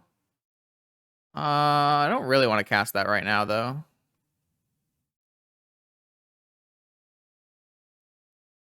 I mean, at the worst, it's draw 10, which is probably a Force of Will anyways, right? So you're probably right. It's probably just top. I don't know why I thought any differently. This is Time Walk, so... yeah.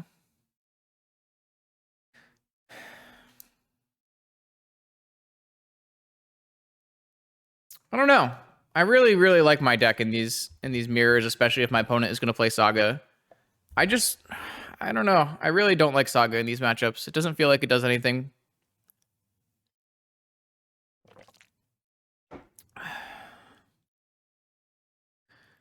So if my opponent had instead tutored for Tinker, I don't have a I don't have a counter spell, and it's up to the top of my deck whether or not so I'm drawing 3 cards, and I know 2 of them, so only 1 card can be forced. Yeah, I mean, I probably lose to Tinker here. do probably lose to my opponent just demonicking for Tinker. Okay, here we go. Now we're in round 6 out of 8 rounds. We're doing the comeback things. Put together a nice streak of wins here. Here we got some Force, Fluster, good fast mana. Nice hand. Unless my opponent's on Bazaar. Oh, my opponent is on Mono White. This hand is actually a lot less good against Mono White, but they have basically free reign to play anything on turn 1. They're going to play tap land go. Well, that's not what I would expect. So as long as they don't have Cavern, then I actually think we're okay. We're going to get our mana out here, and then hopefully we'll force their Hate Bear, and then we'll Tinker and win. My opponent's draw not very strong unless they have Cavern Archon here. If they play anything other than Cavern Archon here, I think we are extremely favored.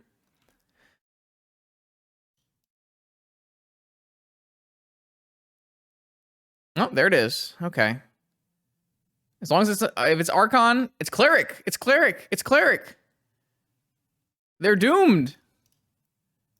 All right. GG's opponent. Thanks for playing with me. Spin to make sure that our top card is not a Bolas Citadel.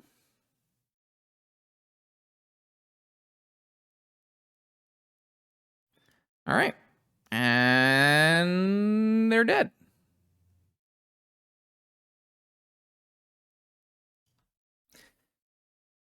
Man, we've been running pretty hot since running very not. Oh, I meant to hold priority there, but whatever. Cool. Well, that's a game 1 win. I swear we're playing more ARAM on this stream than we are Magic. Every round has just been crazy fast, and then we just play Magic, or then we just play ARAM instead. All right. Now we're on the draw against Mono White, and what we want are a pile of swords and a plains and a Mindbreak Trap. And what we want to board out is all of our Flusterstorms, our Mental Misstep, our Hurkyl's Recall, our Gataxian Probe. I guess that's it. I don't want Lavinia on the draw. I just don't think it does anything. And yeah, this looks good. Submit. I think our opponent's hand a little sus. Okay, this hand's good. Has a Force, has a Swords, has a Tinker.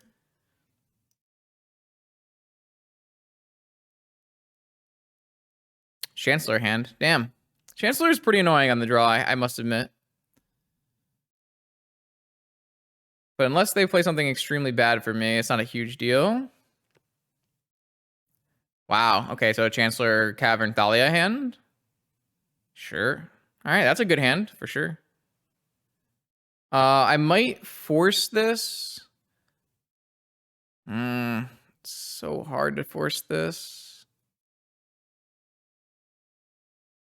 I know it can't be countered, but I'm thinking about forcing this so that I can get rid of the Chancellor, because if I don't, I'm gonna not be able to play like my Ruby out or something.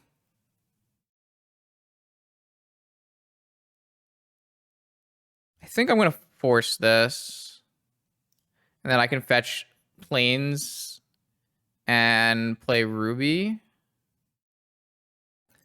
I think it just has to be done.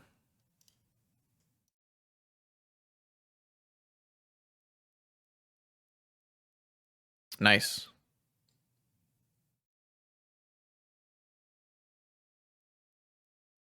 Maybe I'm supposed to play the no, if this plays around Archon, this is probably better. All right. I mean, it depends on what their follow-ups here are. If it's just the initiative, then it's fine. Ooh, if it's a Dungeoneer, it's a little less fine. Okay, so it's just the initiative. Oh no, I'm getting Laurened. That's unfortunate. But Lauren is definitely worse than some of the other options here. We just need to draw a Moxen, and then on the next turn we can Swords and then Tinker. That is not a Moxen.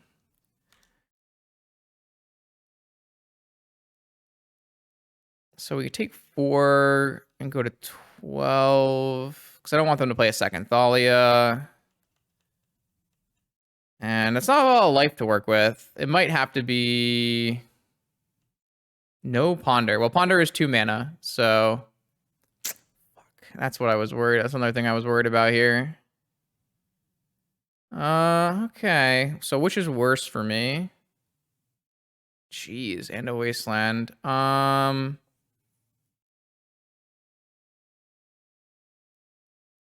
I mean, they both kind of just have to be removed.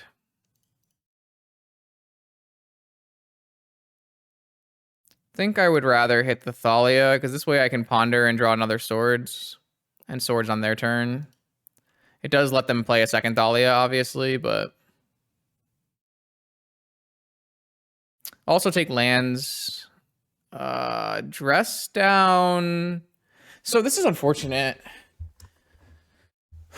Because I would love to take Dress Down, and that, but I'm going to take 8. And then... So I could take Force their play if it's a non-human.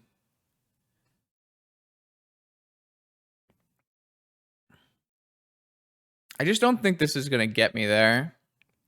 Like, I want Dress Down. Dress Down is legitimately great here. But I don't think I'm going to have the mana for it. I think I have to shuffle this. So I take Force, and I draw Dress Down, and I go to 8, and then I go to 4, and then I Dress Down, and I Dress Down through Snapcaster, and I have to draw Mox and Tinker for a Sphinx. Maybe that's fine. Maybe that's fine.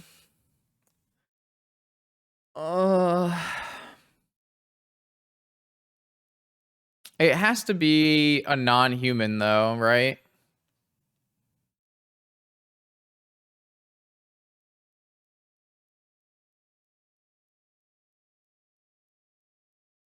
It's asking for quite a lot.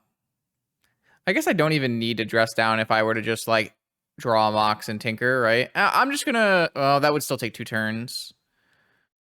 I think I'm gonna shuffle this. I could still hit, like, Balance, too. Emerald, okay. So I go to 8. I play a Mox. I go to 4. I Tinker. I mean, they have to have nothing. They have to hit they have to hit land. What? Oh, okay. That's, like, surprising to me. Oh, they hit Strip Mine. Awesome. Yeah. I don't know if I would activate Lauren there. I guess they have nothing and they think this clock is not good enough. I don't know. Okay, so I think this is a play Mana Crypt. Hope that they don't... I hope I don't lose my Mana Crypt flip kind of angle here. They're probably just going to activate Lauren. They didn't activate Lauren this time, though. What? How does that make sense? What changed? I mean, I guess this clock is... I don't understand. Me and my opponent each draw a card. Okay. They hit a am I getting caverned? Oh man, that is so good. That's why you activate Lauren. Cavern Dungeoneer is incredibly good here. So now I need to brainstorm into... Oh, I can't even get basic land to balance. I'm dead, actually. Wow. All right, they know better than I do, I guess. Lauren won them the game for sure. Oh, man, that is so sad. All right. Yeah, I can Tinker here for a Sphinx, but they'll be unblockable, unfortunately. Yeah, I'm not going to show them that. That's okay. On the play versus mono white. That's fine. I think we're going to bring those Lavinias back in. I do like them on the play. They can make your hands kind of anemic, I guess, but I still think they make sense. And then I think on the draw, on the play, I don't really need the Sphinx and the Mindbreak Trap. Like I'm just not trying to do that on the draw, on the play. I want a hand that either tinkers or POs on turn 1 or plays Lavinia, which will usually give me a turn 2. Okay, sure. Yeah, I mean, your deck is a lot worse at playing it on turn 1 than mine is, but I agree. I mean, I board out Lavinia on the draw for sure. It's just no good at all. Here we just Ancestral on our turn. Sounds great.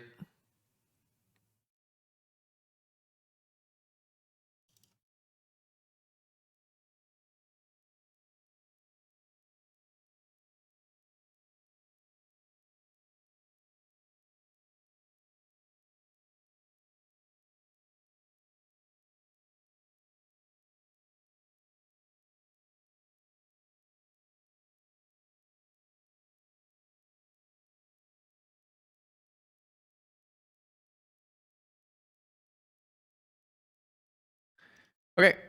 Basic Island, Ancestral Recall, target myself. I'm going to do this on my turn, even if I overdraw, because I think there's like a high probability of playing. Oh, I guess I can never overdraw because I always have a Moxie Animal on the play. Never mind. Even if I was going to overdraw there, I think I would still Ancestral on my turn because the ability of getting things into play faster is worth. This Mentor should be good. Force could be good. Snap Ancestral could be good. Do I force this Mox Pearl? Wow.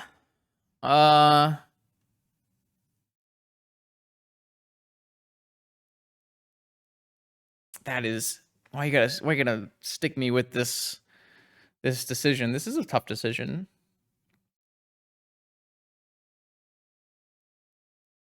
It's pretty close. It's pretty close. I think I'm allowed to. What do you got for me? Chrome Mox. Okay, sure. Archon. Oh, just that. Okay. That's not as bad. I thought it'd be Archon. I would have pitched this White Plume Adventure and cast this Archon. I have no idea. I that's crazy to me. That is absolutely crazy to me. So I'm gonna go. I think I want to go Snap Ancestral off Academy. I think I like that better than playing Monastery Mentor. Do I play around Mindbreak Trap, I guess? I could just go Monastery Mentor Opal. That gives me like a much better chance of getting the initiative, but it's bad against like a second Archon. Oh, I think this play is egregious in my mind. Archon is incredible versus my deck, and initiative is whatever.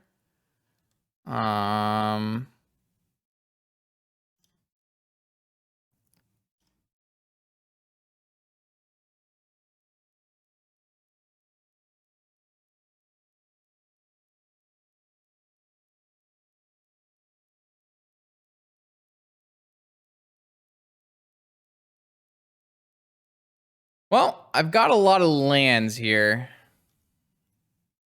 which could be problematic.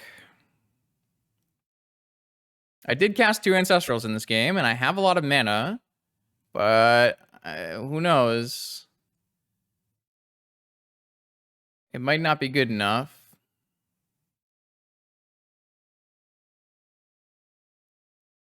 Cavern.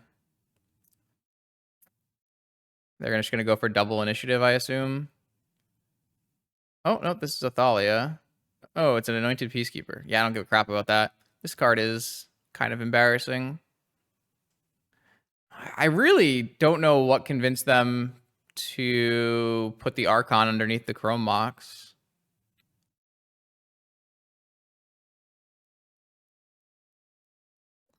Paradox Outcome is probably the correct name. Not that that matters very much with the current state of my mana situation. They should attack.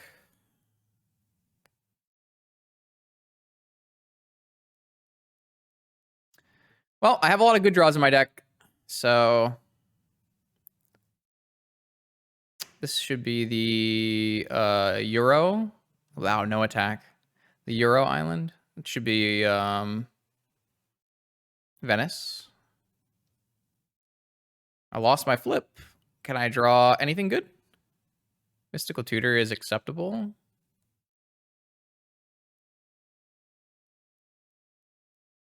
So, oh, I don't think that attack is close. They know my hand from Anointed Peacekeeper. It's an automatic attack. My opponent is going to goad. That is not going to work out well for you. All right, so if they have a non-human, I'll force it, and anything else, I'll just misstep. And then we're going to tinker, probably tinker. No attack again? Oh, attack. I think I am going to misstep and chump, though, to keep my health high, so like my tinker has a better shot here.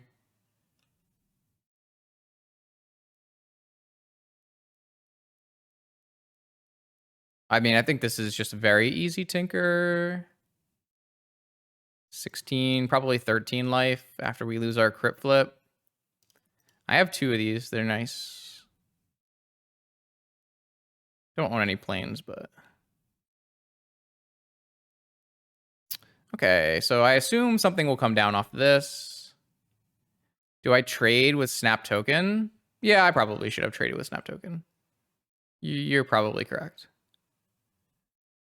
Because I will end up POing. So, yeah, I should have traded with Snap Token. All right, I'll lose my second flip in a row. I draw my Tinker. Tinker the Opal. All right, well, let's see if this is good enough. Have a land drop to give as well. Yogg will. Costs a lot of life, but it is what it is. Yeah, I don't think you're supposed to tinker the crypt. I could definitely come back to bite me in the future. But this should give me time walk, and I can tinker now from my graveyard, so I don't think I think we're fine. So yeah, what we'll do is we'll Mox, and we'll tinker our mana crypt away for a top, and then we'll mystical for a time walk, and we have guaranteed victory. I think this game is like really silly because my opponent should have definitely pitched White Plume Adventurer to the Chrome Mox and cast Archon of Emeria. The initiative is really bad. The good thing about, not really bad. How do I explain this? The initiative is a complementary piece to your Archon of Emeria Thalia Hate Bear plan. So what you want to be doing first in the initiative deck, in a certain matchups, especially in this matchup especially, is you want to first be putting priority on putting your hate pieces in play, and then you play the initiative to give your hate pieces a clock. If you're going to play initiative to like let you scry to, it's just never going to be enough. So, okay, welcome. We're now in round 7 out of 8 in the Vintage Showcase. We've made a nice full comeback here, 4-2. We're playing against X-Whale, Mono White Gamer. Just won a prelim recently with Mono White, so it should be interesting. We're on the play, and our hand is a mulligan. Our second hand is more nonsense. This one, though, doesn't have enough mana, unfortunately. Even if we were to go Sensei's top, it's just not good enough. I think this is a mulligan as well. Like, what's our play? Our play is we have to hope we don't force anything on turn 1 and then Mystical for Ancestral or Tinker. Like, that's just not going to get it done. I think this is also a mulligan. We're against Mono White and we're on the play. I would love to see a hand that's like Mox, Mox, Mox, Pio. I should specify because I don't want to get 3 Mox Opal Pio hand on my next mulligan. I would like a hand that's Mana Crypt, Mox Sapphire, Mox Opal, Paradoxical Outcome, or Tinker. I won't be picky. That's kind of what we're really looking for here, and this hand just isn't it. Yeah, I just don't think we want to keep a hand that is force top and prey. Like, if this is a fetch land, Maybe, because then we have Vamp no matter what, but we don't even have, like, guaranteed Mystical, because we might have to pitch it to Force, right? Like, the high roll outcomes in this game are just not good enough. If this was another blue card, then we automatically are getting Mystical Ancestral, but even Mystical Ancestral, I just don't know if that's good enough. That one I probably would keep if this, like, was a blue card. I had Force, Mystical, turn 1 top, untap Ancestral. I would probably keep that.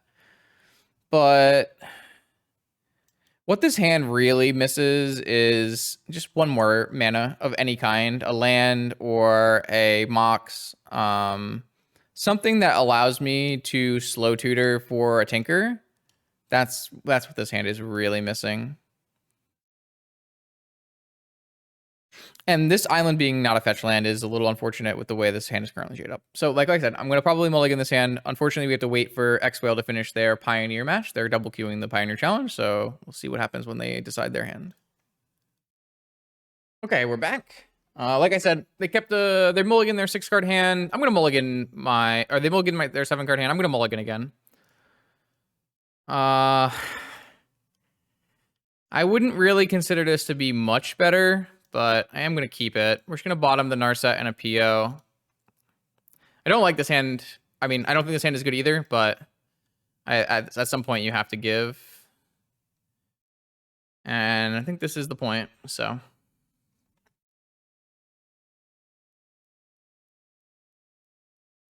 See how bad it is for us. Mono White Gaming. Pearl. It's a good start. Okay. We just haven't had, like, the broken on the play hands in our game ones. Like, we've won the die roll, which is really nice, but we haven't had, like, the Tinker or the 3 Mox and PO hands against Mono White. It's been pretty unfortunate. Thinking back to round 1 as well, where we mulligan to 4 and mulligan to 3. Or the other way around, I guess. So I assume we're going to get something bad happening to us here, in which case I will spin and I will look for Force. And if I don't find Force, it's really bad. And if I do find... I guess if they have a Wasteland, this is pretty bad. If they don't have a Wasteland, it could be worse. Okay, so... pretty straightforward. We have to take the fetch. Yep, Trinisphere resolves. Do they have, like, ancient... oh, they don't have any follow-up. Interesting.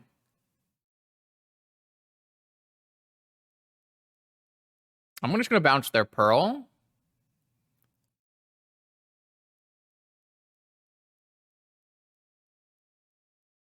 Yeah, I think the mono white deck is not only really good, but also really accessible, so.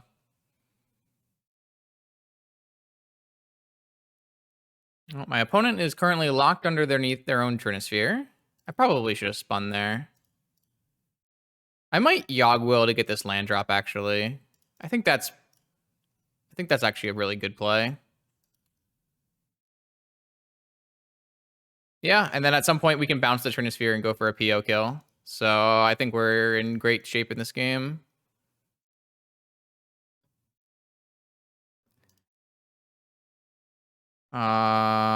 Interesting.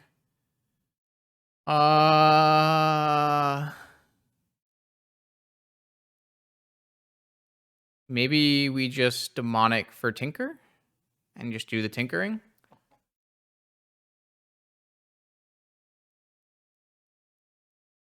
I guess I don't even have to do that right away because I have instant speed.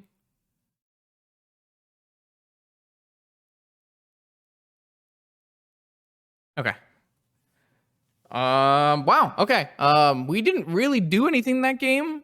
But our opponent locked themselves under a 3-ball. I don't know why they did that. But I guess good for us. I don't think that's like a reasonable play to be making. But you do have to learn that one the hard way a few times. I did that. To be fair, I did that in my most recent mono white league that I played. I kept a hand with 3-ball that actually just lost. Well, we did start 0-2 Tom Bombadil, and our opponent is a very powerful magician. Not a hardcore vintage player by any means, but they're good at Magic. So Here we have the consideration again of do we want to keep in Hurkyl's Recall for Null Rod? And I think the answer is no with two Teferis, but it's a little rough. So what we're gonna do is we're gonna take out Mental Misstep, Cataxian Probe, Hurkyl's Recall, Fluster, and Lavinia on the draw, bringing in our swords, our planes, and our Mindbreak Trap. And yeah, this is what I usually like here. This looks fine. We'll hit submit. Yeah, I don't know. I don't know what the plan was from the opponent, but so this hand is force, dress down, no fast mana. I kind of think this hand is a mulligan. It's nice to have the force and the basics, but if my opponent has a Chancellor, my force is already off. If my opponent has like a super strong Cavern hand, my plan is already off, and I'm not. I guess I have a Brainstorm. I'm like super worried about a Chancellor hand if I keep this. Like the Yogg-Will is not great until I have something like a Swords. It is really nice to have Island, fetch Plains, and then maybe fetch Underground Sea if I need to. But if I force, I do have to pitch probably the dress down anyways. I think I'm gonna keep this hand. I think it's fine. We're not on the draw. They do have a Chancellor. Man. They have a Chancellor and a Lotus. Okay. All right. I see you, opponent. I get that redemption.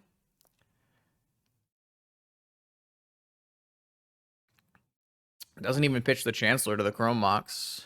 Not a good sign. Oh my. Oh my.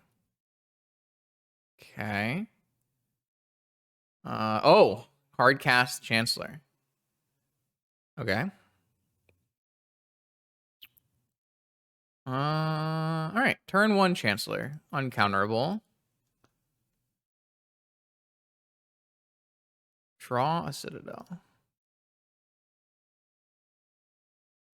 So all we need to do is find a Swords, though, so it's not a huge deal. Looks like they have a follow-up initiative, though. That will be problematic.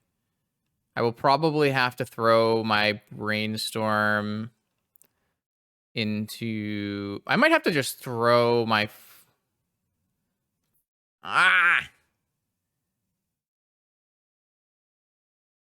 Maybe I was supposed to force the Chancellor. No, it wouldn't have helped.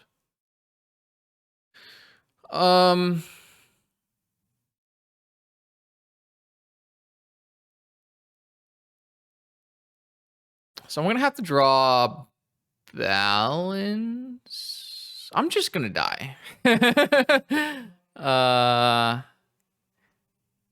gonna throw a force into this and get it countered to get rid of the static thing. And then I am going to pawn Brainstorm at the end of their turn and try to hit. So the problem is I'm still going to die to trap. Because I'm taking 10 and then I'm going to die to trap. So even if I Brainstorm and hit balance. All right. Let's just go next. Okay, my opponent had a really strong start. No worries. Let's bring in Lavinia and take out the Mindbreak Trap. And why is this Narset still in my deck? I don't like Narset. She does give me powerful turn 1s, though.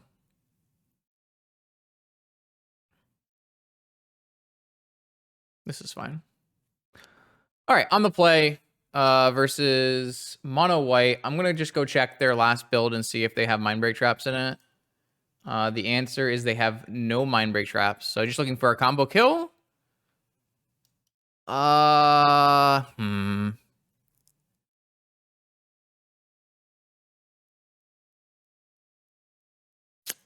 think this is a keep.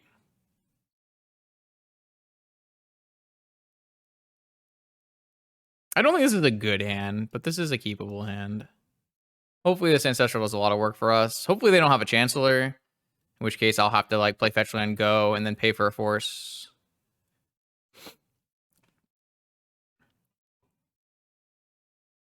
I don't think I'm willing to put this hand back, but it's not exactly what I was looking for. Will I cast Ancestral on turn 1? No, I don't think I want to expose myself to Wasteland anyways. All right, let's see what they have for us. Will they have another Black Lotus Gaming?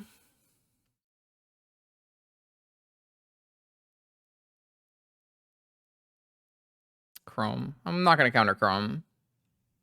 If they have Cavern Thalia, they have Cavern Thalia. That's okay. Pearl.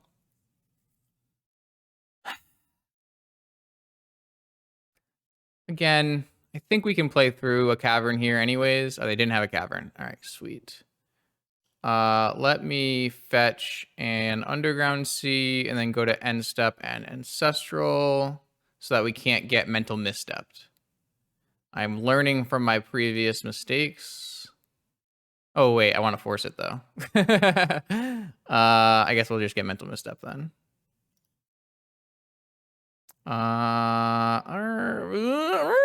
Okay, this is a problem.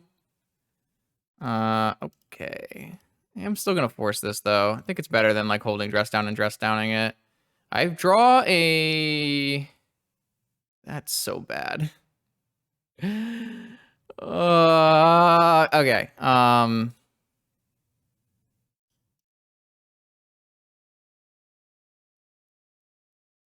gonna get a Black Lotus, but I'm not gonna play it in case I get Lauren. And I hope they don't have... I hope they have initiative creatures left in their hand.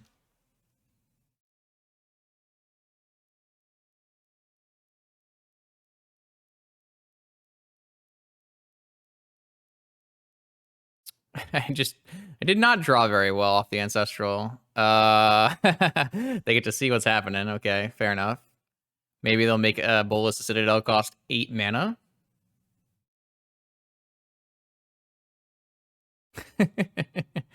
I mean, this is worse than them playing an initiative creature, but better than them playing a Thalia or an Archon, so...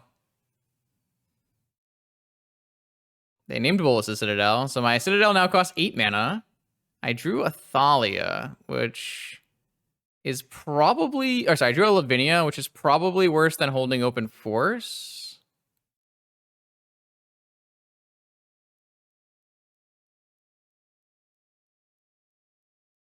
I wish I could do both.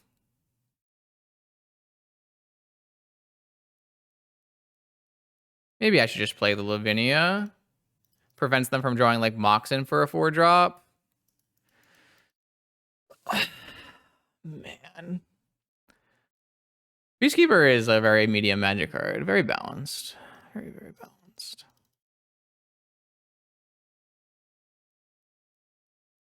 What if they draw Archon? I mean, I think it's better to play Lavinia. So technically, you can still play Citadel next turn if I draw an off-color Moxen that's not Opal. They know my whole hand, so I can just F6 here. What do they have? Oh, they have initiative. Okay. All right. I'm at 15. Can I just draw the off-color Moxen, please? Nice. All right. Well, see what 15 life does for us.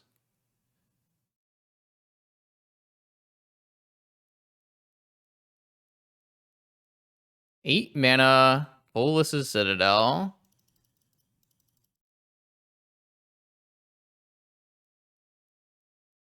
Tundra.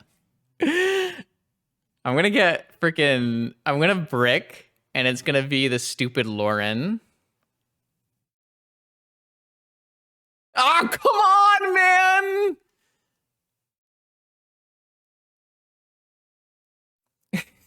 How? You know how little lands I have in my deck?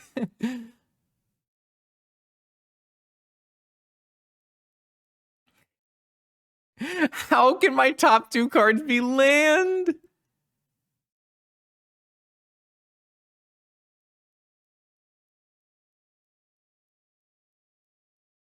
I need to save my 5 life.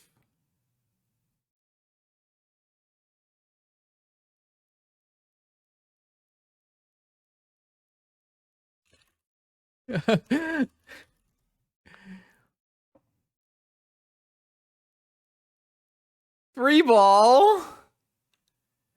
All right. Tails. Okay, draw. Vamp. Okay, so we can vamp for 3 mana and play. Oh, I don't know, man. Balance is like not enough, right? Because they have a trap. So I can Teferi and bounce the Trinisphere. Oh, that costs how much? So much life? That costs 1 life, 3 life, 6 life. I go to 6.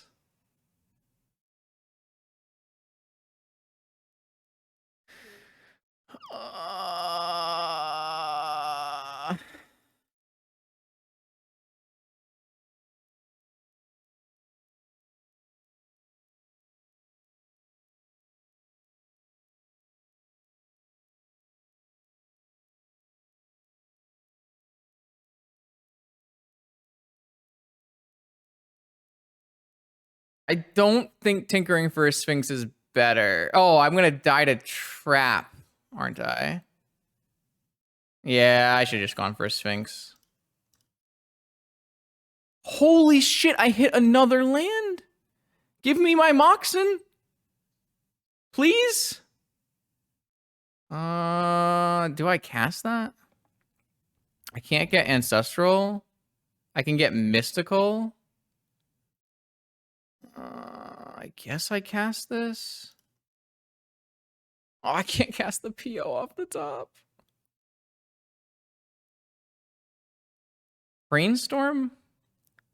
Brainstorm might be bet. Well, Mystical, Time Walk. I can't fetch and I have to win my flip. But I could still hit Moxen.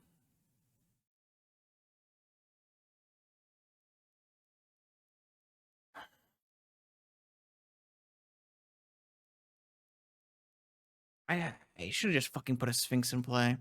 All right, I can't give them an attack because they have trap. Mystical Time Walk puts me to 1, and then I have to not fetch and not lose the Mana Crypt flip.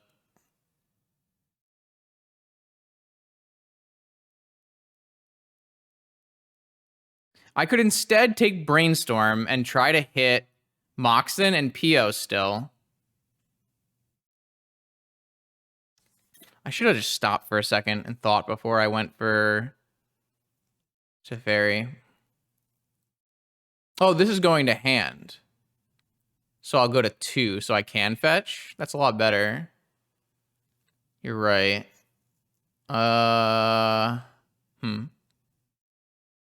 Mystical, Time Walk, go to 2. I still have a fetch. Do I have a fetchables? I have 2 islands. So I could hit triple mana sources and PO still. Yeah, I think that's better than Brainstorm. Ponder. Well, casting Ponder's got to be correct. Gives me to 3. Well, if I Ponder and then I fetch on the stack... No. Hold on.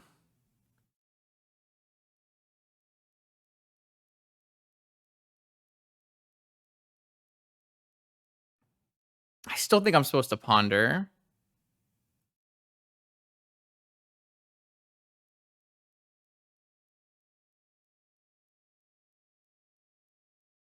It's like fetching, but I lose I don't have a mana.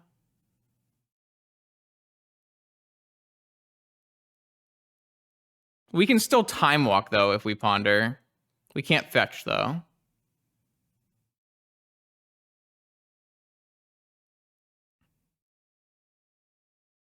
This is so good, though. This Ponder is so good.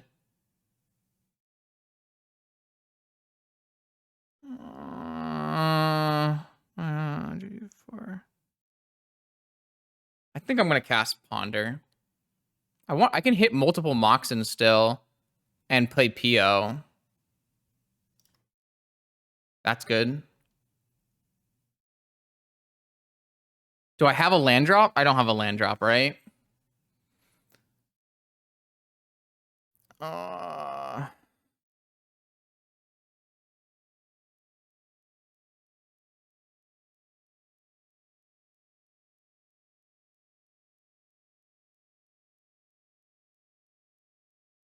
I might have a land drop.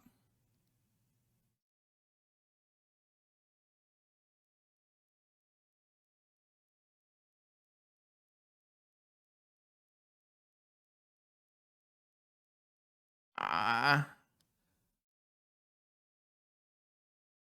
I might not have. I guess I don't have a land drop. Why doesn't it say I played a land anywhere in my chat, though?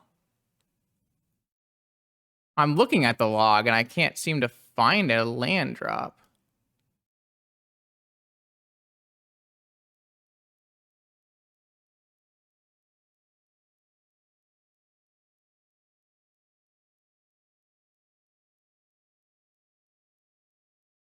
Let me just...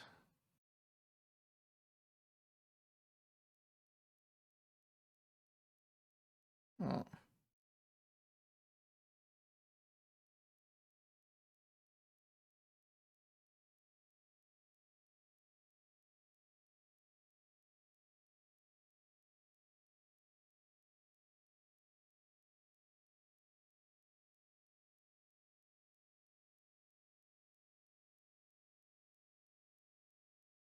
Yeah, I played a Skull.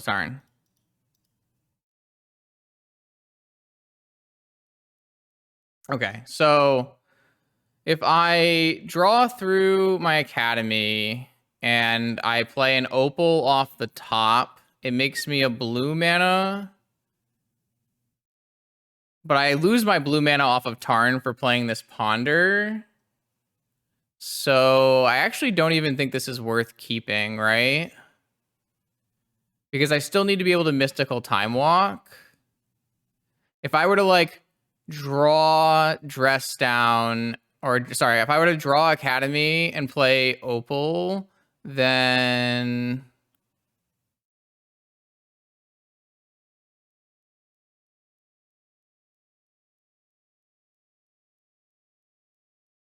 I think this is just a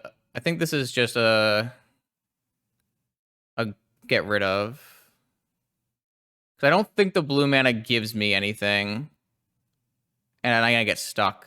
So I'm just going to shuffle this. I missed, okay? Mystical Time Walk. No, I can just win my flip. Swords. Okay, we're on win the flip.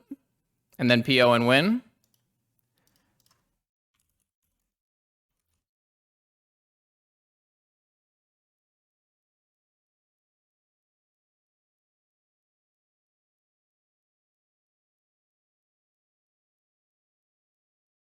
You think there was a Yogwill line? I had 1 life, 3 life.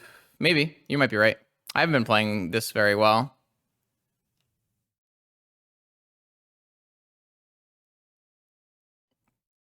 All right, 50-50. I won the flip. Tinker. I did lose a couple flips here, though. All right, so starting by PO. I got to pick up this Teferi.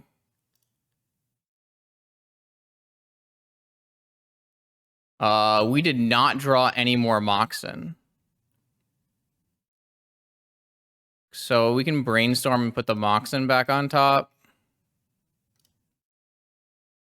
We also didn't draw any more Moxen. And there's a Dead Swords. Oh, I have Snap, though. So I could Snap Walk if I have enough mana. Maybe I should have.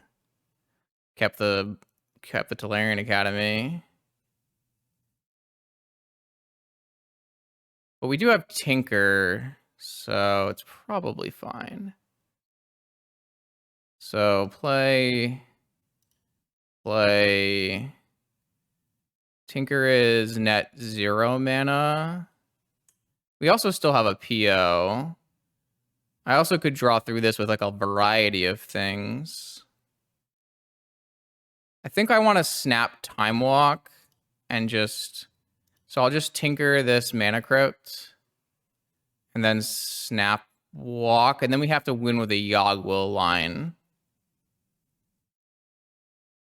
I really don't want to get rid of this yet.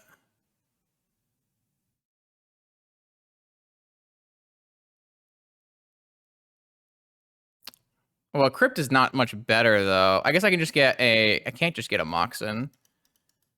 No, I do have a Plains. So I play a Plains. I can just get a Moxen. Well, we're under really unusual constraints.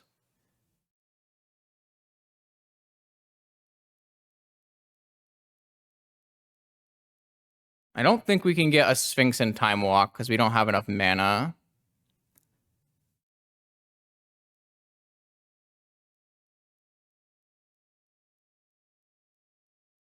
Well, we don't want to balance because then we'll be down to 2 cards and we'll lose all our lands. So no.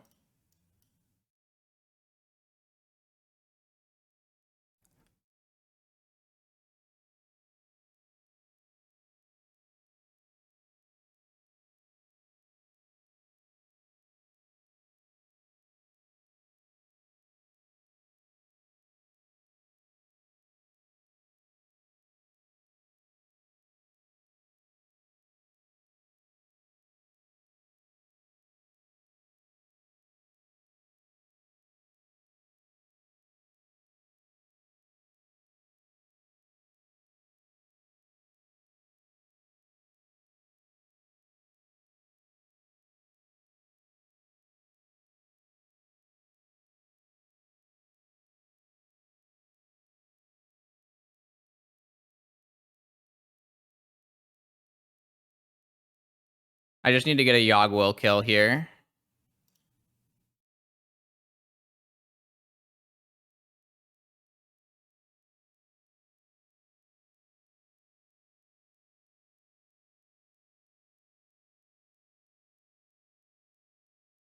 My opponent asked if they can watch on my stream.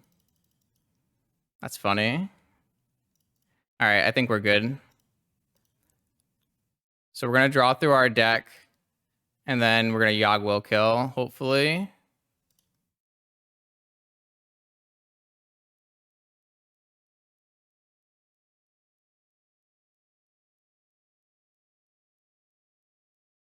Yeah, okay. So now all we need is Yogg-Will. Okay, we've got it. We've got it. We just need to do it in time. I shouldn't have played Mentor. I guess I can Swords the Mentor at any point. Okay, yeah, we're good. We're good here.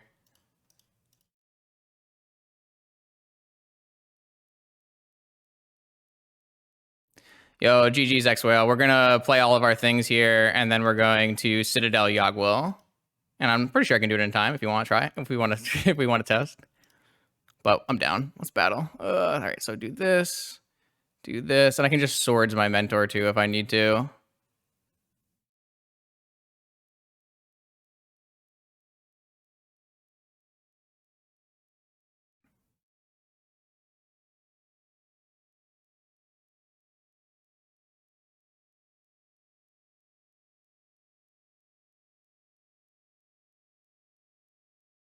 I didn't want to use that. I wanted to leave my black mana there.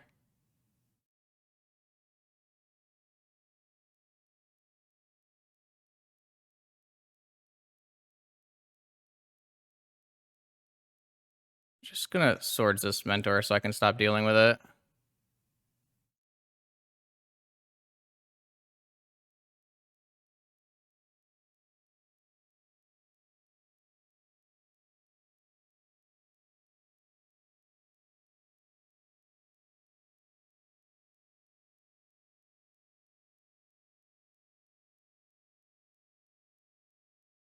Oh, I forgot to... I can PO. I can PO. I can PO. Oh my god. I forgot to sack the thing.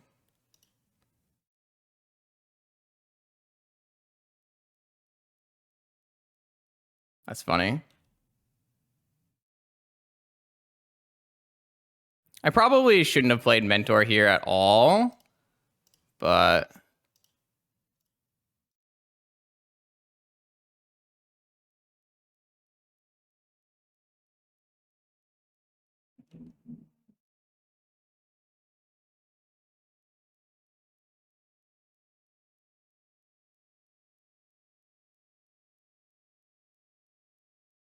Oh, wow. That was a silly game.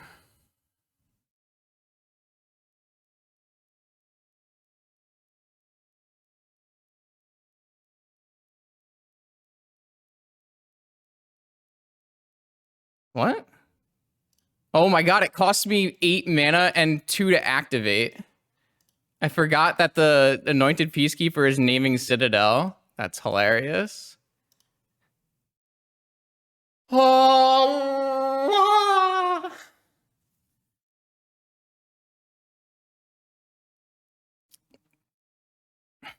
GG's, Expo. GG's. I want to go back and look if there was a deterministic Yogg-Will line. Someone said that after the line I made earlier, and I just don't know. Oh, that was a good game, though. Whew. I cast 8 mana Citadel in that game, and then I had to pay 8 mana to recast and 2 to activate. So silly. Okay, let's go back in and look really quick.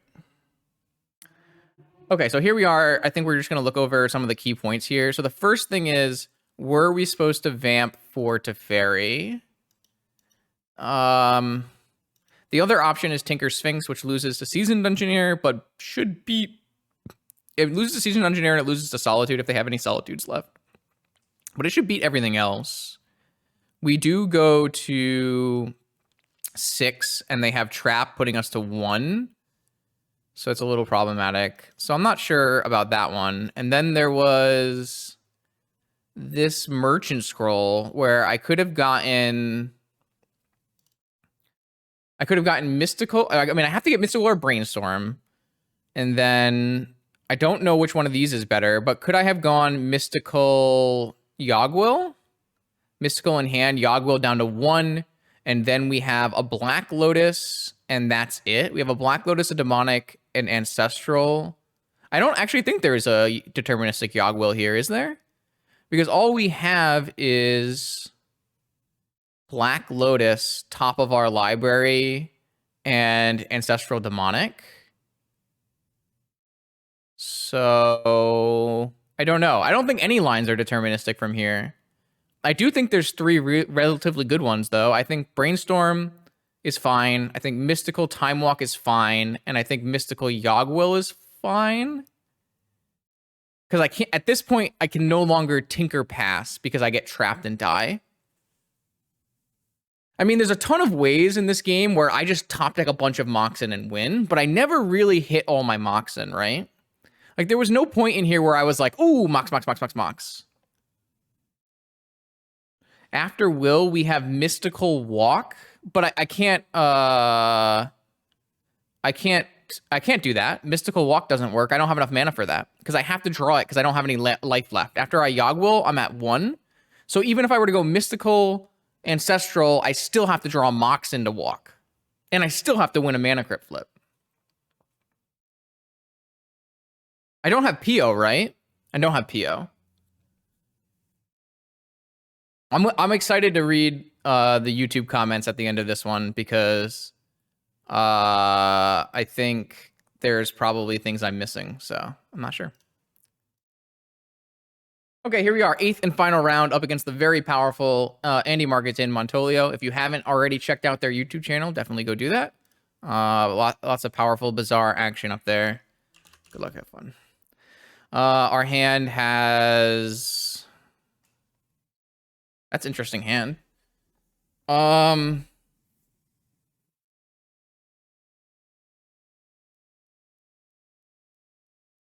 kind of think this is just a It's good against non-Bazaar. But it's not even that. Like, if it had a land, then I would snap it off. Because I can go basic island, Soul Ring, go. Merchant Scroll. Yeah, Bazaar and Workshops are what I expect. It could be Bazaar, Workshop, or Mono White are the three ones I'm expecting. I don't expect it to be something other than those three. And unfortunately, this hand is just like not very good against Bazaar.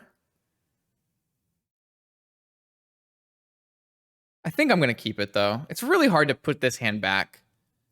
I think I'm going to go fetch basic island, play Soul Ring, and pass with two forces two forces up. And then if I miss on a land drop, it's bad for me, but I still get to Merchant Scroll for Ancestral. And if I hit my land drop, then I can Merchant Scroll for Ancestral in the same turn. And I think it's a really good spot. So there's definitely a bunch of downsides to this keep, but I think it's hard to put back this hand. So Montolio did ask for the scoop. I should probably scoop here. 1, 2, 3, 4, 5. 16, 17 to 32. Yeah, I will scoop, but I'm gonna play the match out for the content.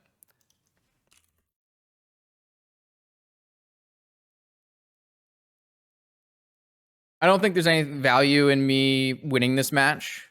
So I'm going to scoop Andy in at the end of this. I'm not in, like, he still will have to breaker, and he probably can't make top 8 anyways, but there's a shot. And we're gonna just battle for content. So he's actually recording his side as well, so we'll have a nice two-sided recording to see. So that'll be nice. All right, let's do it. Misty Rainforest. Basic Island. And Soul Ring. So time to find out what Andy registered for this event. I'm very interested. If I had to guess, I would guess AggroVine. I'm going to guess Collector Oof, Vengevine. That's my guess. If they Vigor my Soul Ring, I will force it.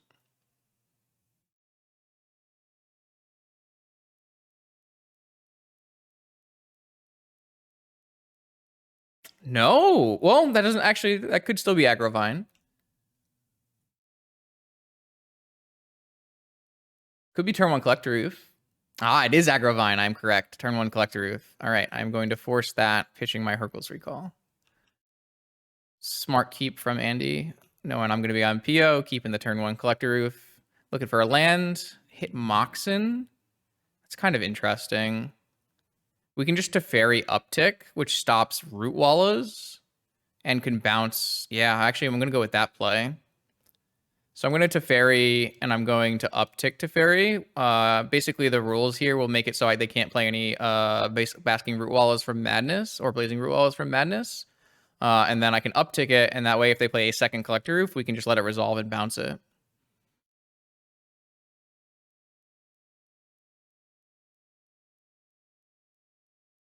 Yeah, it's only really, I was only really able to do this because they went for turn 1 Collector Roof, which I think is fine.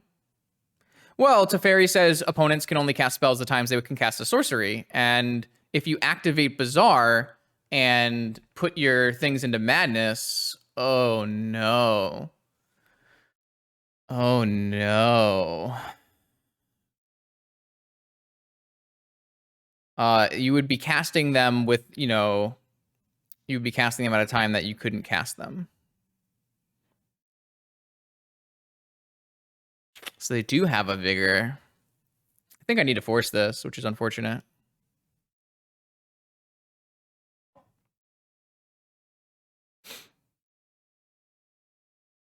So I don't know if it works specifically with any kind of Madness. I would assume it doesn't. Like, if you were to just discard something and put it into Madness and then cast it at a sorcery speed, then it would work, I would assume. But I'm not 100% sure. But I know, like, the way with the Bazaar activations, it doesn't work. But that's the same thing, isn't it? Aren't they casting it after? Okay, so hard cast Root Wall is coming down. Oh, Madness Trigger is on the stack. Ah, okay. Extra mana off of Cradle, and don't think you ever can. Cycle Hollow One. Okay. 2 cards in hand, Root Wall in play. We can still tick up against this currently, though they are actually close to hardcast Vengevine. They did exile a Vengevine to Force of Vigor. Talarian Academy. I think I'm going to hold that in case they have Wasteland, and I think I'm going to... I kind of want to cash in.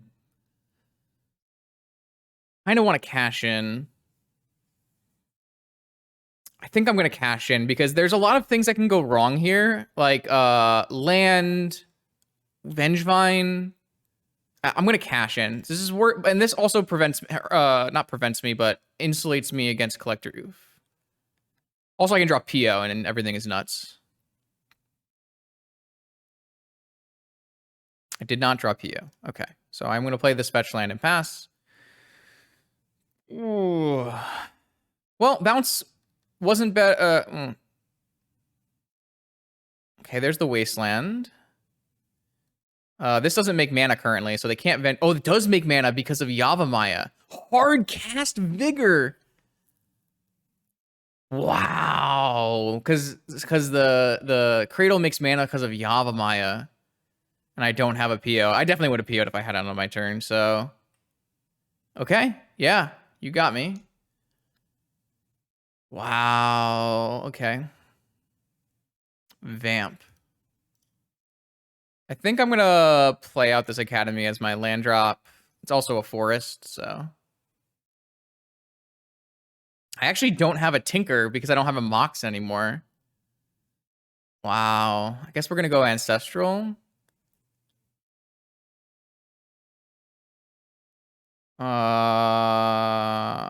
Sure.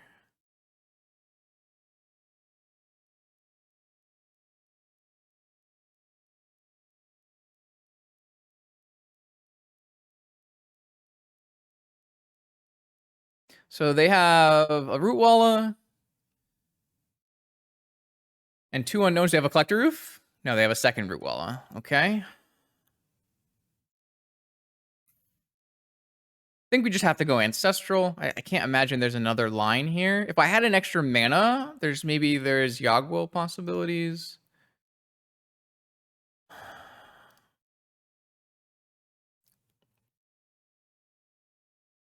All my big cards are typically 3.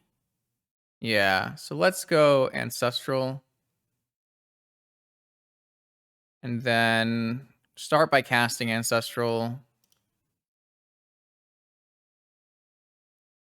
Dress down Sensei's Top. They have 1 card left. So I think the answer here is just make a mana with Jet.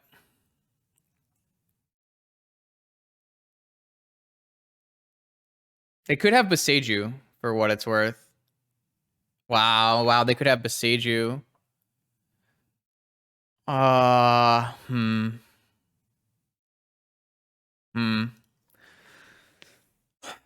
I get my Jet Beseiju'd, am I happy or unhappy?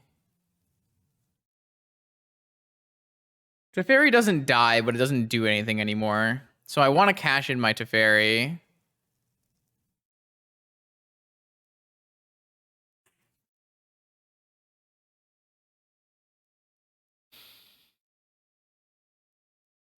End step dress down doesn't. Oh, I guess they could pump, yeah. But we could end step dress down if we really wanted to and save our Teferi for turn. But then we still don't get a minus. So I'm just really worried about getting Beseiju'd. I'm gonna go for it. Okay.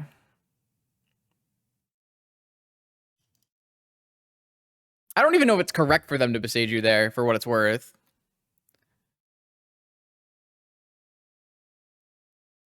Emerald Force. Yeah. I think that's bad.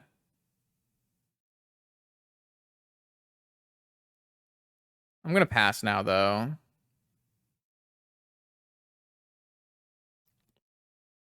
This also lets us, like, dress down a collector roof or something. Okay. Yeah, but I want to fetch. I guess I could get one Moxen and then I still think fetching is better. Well, one Moxen is kind of nice. They're just gonna go for the 6 damage. Sure.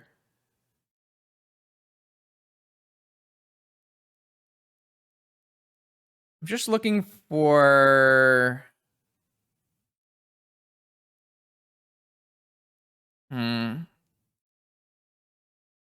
can draw a Mox and then fetch on my upkeep and then spin and still PO.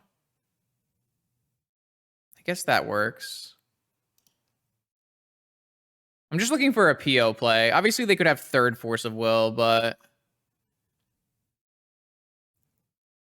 fetch here because I still don't die to these.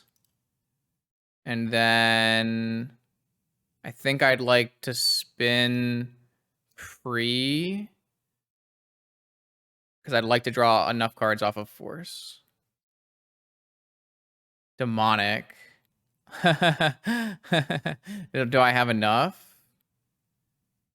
I have enough to tinker, right? If I draw demonic and then if I draw opal and then demonic, I can put a Sphinx in play and hope they don't have Beseiju.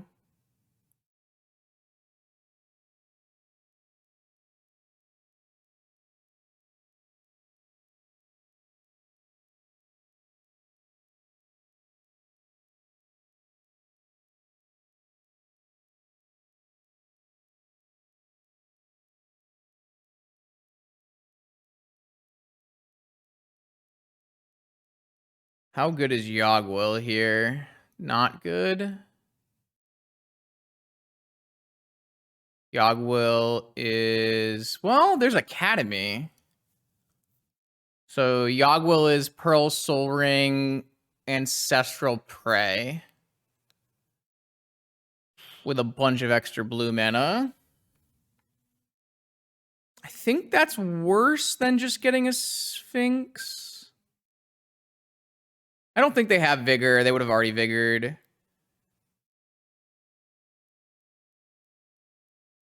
So if I go Yogwill, I go Tolarian Academy, Mox Soul Ring, Ancestral with 1, 2, 3, 4, 5, 6, 7 mana, 4 of it being 6 mana, 4 of it being blue after Ancestral. And if my Ancestral hits a PO, we win. If it hits a Tinker or a Time Walk, we win. If it hits... Oh, I have Demonic? No, I don't have Demonic. Because that would be... I have a Tolarian Academy and a Soul Ring. I don't have enough mana to do Demonic. I guess if I hit another Opal, I can Demonic. I kind of think I like that better than Sphinx, though. I think I like that better than Sphinx.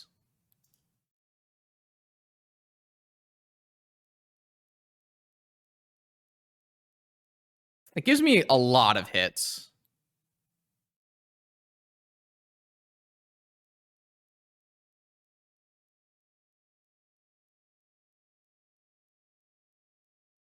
One thing I can't do is make a bunch of Mentor tokens, but...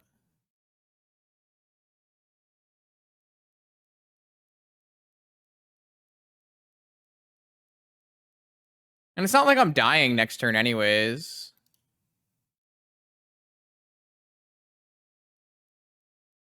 Okay. Start with... Does it matter what we start with? I guess we can start with Brainstorm, because Ponder could shuffle. Or I guess I see deeper with Ponder. I'm not actually sure. I feel like I'd want to start with Ponder, but that could be wrong. It depends if I want to shuffle or if I want to see deeper. Narset. Narset's pretty good, but it makes me not be able to PO. I really just want to hit Mox here. I don't think I want to hit Narset.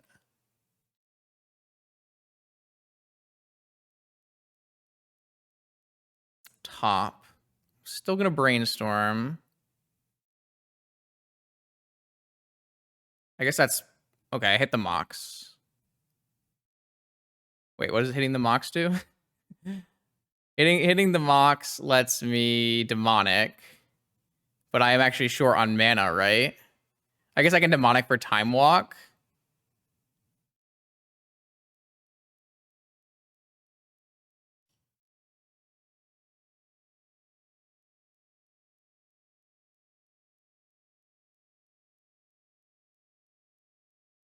Tinker? Doesn't that still lose to like all the same stuff I was losing to before?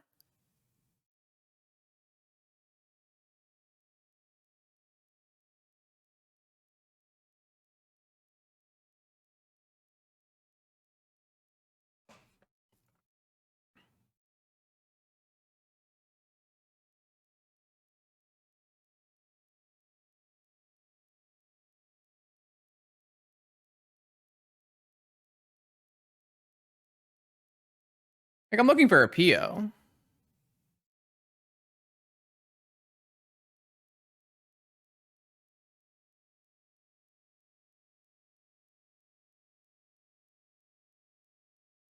Snap. I mean, that should just do it, right? I do snap, vamp, draw PO.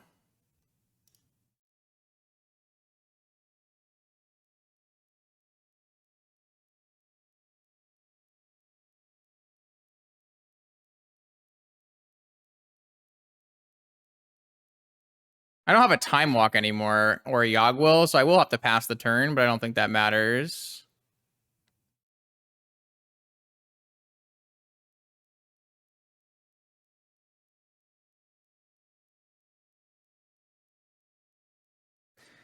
Okay, I think we got there.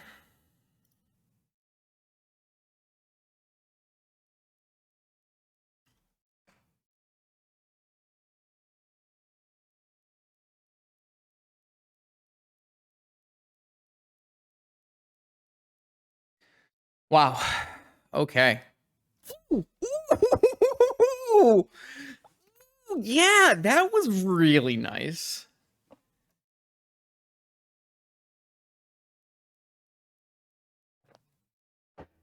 Mm. Oh, that was pretty good. Okay, so AggroVine. I want Lavinia, Plains, Tabernacle, Needle, Jailer? Question mark. I don't know about Jailer. If they're on just Vengevines, or if they're on Bloodghasts, probably Fluster and all the swords and balances. Probably not Jailer.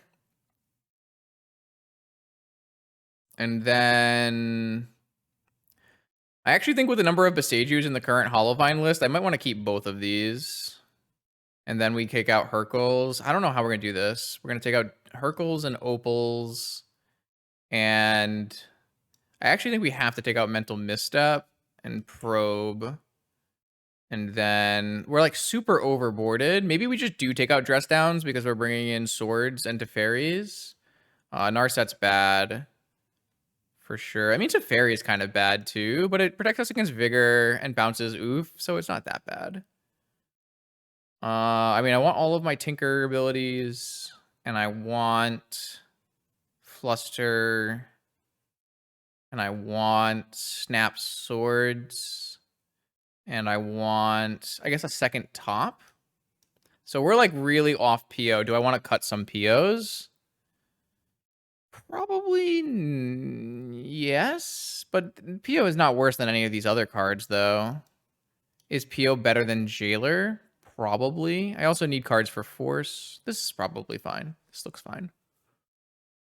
I worry sometimes that I overboard on this matchup.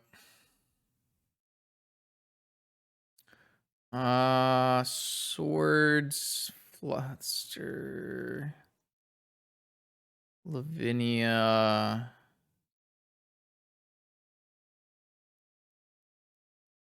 This hand kind of stinks. It's not that bad. Am I going to be really happy if I keep this, though? It does need me to... I think this is... It needs some help, but it's on the draw. It has protection from Vigor. It has the ability to swords a Collector Oof or a Hollow One or a Vengevine.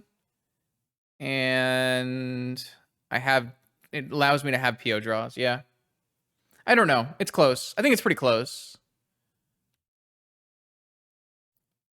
Like, it's missing, like, a bunch of key elements to making it a very good hand. But... It's not bad. It's a little tough. It's a little tough. I do need... I mean, I am draw dependent. I do agree.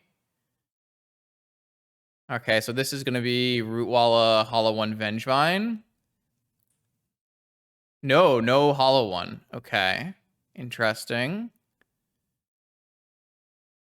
Merchant Scroll, not a good draw. All right. So I'm just going to go Ruby Soul Ring pass.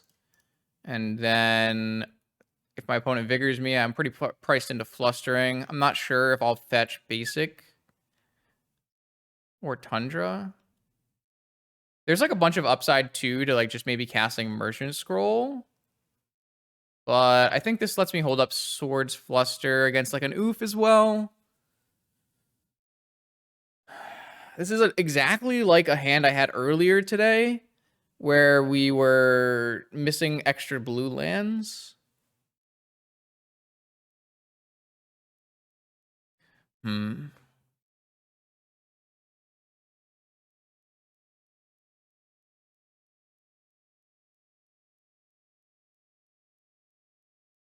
Yo, what's up? Thanks for the 18 months. All right. No Hull Breacher, unfortunately. I almost played Hull Breachers in PO. I didn't talk about that at the beginning of the stream. But I had a couple builds of PO featuring 3 Hull Breacher Time Twister. Because I think the meta today was really good for Hull Breachers. But the problem is you get really clunky. So it's hard. It's kind of tough. So they hit a Rootwalla, so they can go Gaia's Cradle, Collector Roof here. Any Hollow One or Collector Roof or Hex Drinker is a returning Vengevine. I wish I had a counter spell for that. Yep. So I assume this is going to cast something and return a Vengevine. The worst case scenario is this cast Collector Roof, because then I have to Swords the Collector Roof, and I get hit by the Vengevine. Oh, this game's going to be tough if I don't draw a land. They had the Cradle as well. Okay. Maybe the Lotus was just bait then. It's kind of exciting. They could hardcast a Hollow One if they wanted. Hardcast a Vengevine if they wanted to. Once Upon a Time. Oh. I can Fluster it.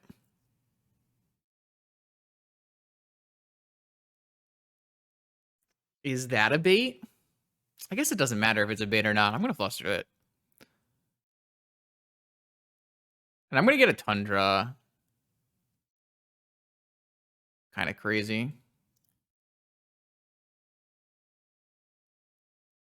Oh, wow. What a weird game. Crazy game. Do they have a follow-up? They don't have a follow-up. Oh my gosh, that's so good. All right, we need to hit the mana source. The mana source is key here. We are exposed to Vigor now. No Vigor. I'm going for the PO. I think he would have Vigored if he had it.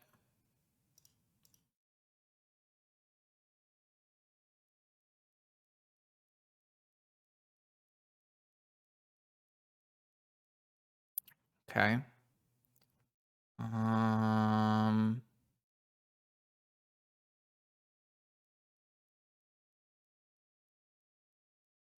So Merchant Force, Needle, Beseiju. Oh no, I'm short. Can I just Merchant for a PO?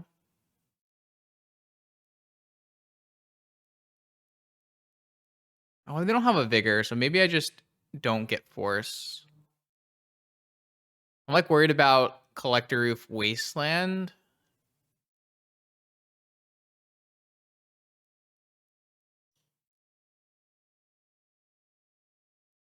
Hmm.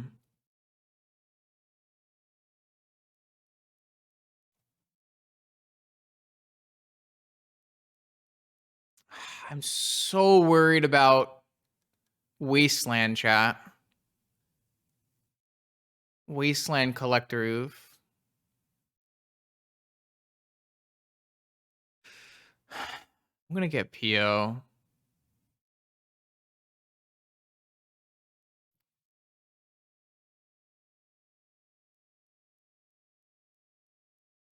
I'm worried about Wasteland Collector Roof. They would have to top deck Collector Roof because they obviously don't have that, but they could easily have Wasteland. But the Wasteland alone isn't good enough, so maybe it's fine. No, I'm just thinking about like what could go wrong. That's something that could go wrong. I think the Wasteland is fairly likely. I guess they threw away a Wasteland. Maybe it's not super likely. No, I have to Needle Bazaar. I think I have to Needle Bazaar. The one thing I can't do is if I Needle Bazaar, I can't Needle Beseiju for my Sphinx. But I don't know if we're going to win this game with Sphinx, so... I guess if they have Beseiju in their hand, they can Beseiju the Needle and then activate Bazaar. It's pretty bad. That could be pretty bad. Actually, I'm so bad because I should have played my Mana Crypt. If they Beseiju my Needle, I could have end step PO'd if I had played my Mana Crypt. Oh, that was so bad. All I could think about was 3 life, but I didn't think about Beseiju on my Needle. Wow. No, the Beseiju would give me a land, right?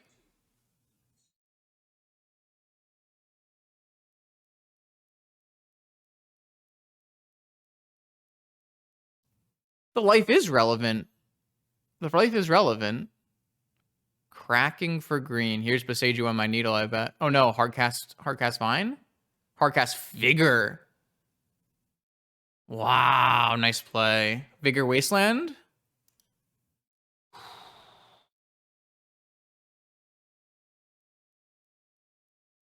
Didn't even hit the needle, by the way. Oh, has the Caracas for Lavinia. They're just trying to stop me from POing.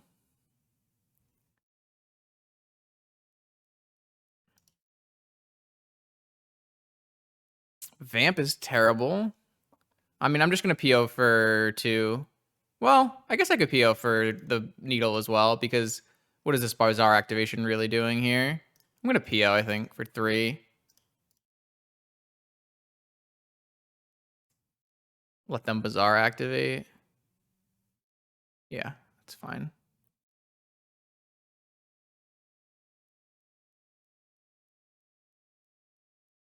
What does this Bazaar activation do?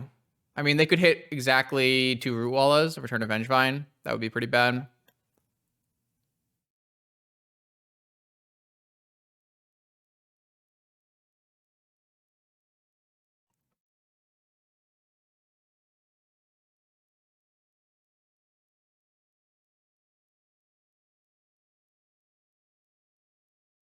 I still think it's better to name Bazaar than Beseiju.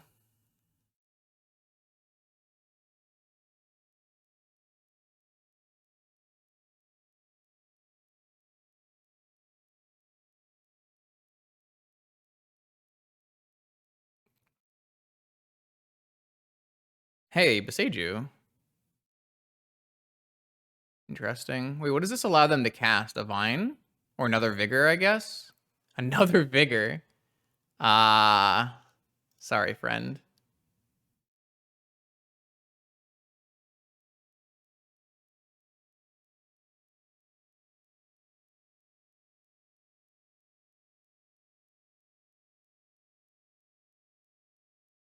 So what does this get us to?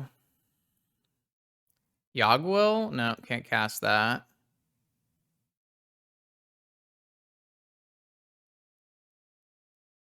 I'm 1 mana short of Sphinx, so I can just go for Sphinx and hope they don't top deck Boseiju.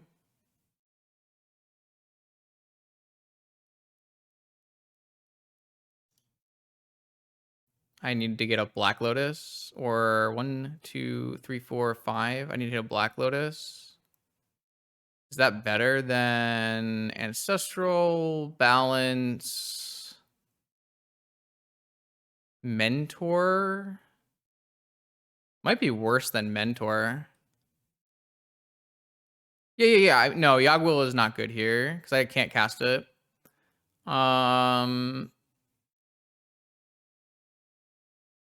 Mentor...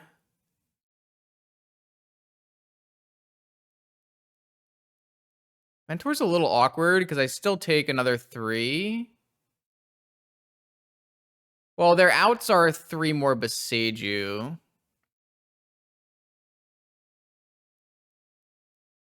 Mentor, I have no idea what their outs are.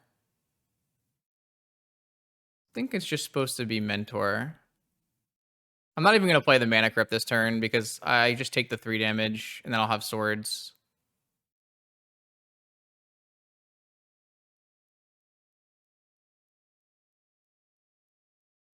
I don't know what the out would be to Mentor here. I don't think I want to play the Mana Crypt either. I'll just take the 3, go to 6, then I'll hold up swords and everything will be fine. And even if I hit another land, I can play the Sphinx later too, so...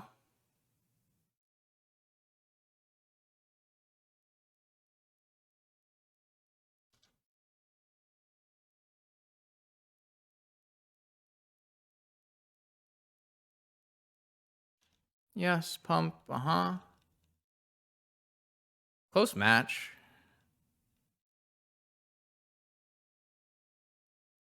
Ponder, great draw. Fantastic draw. Probably top tier draw.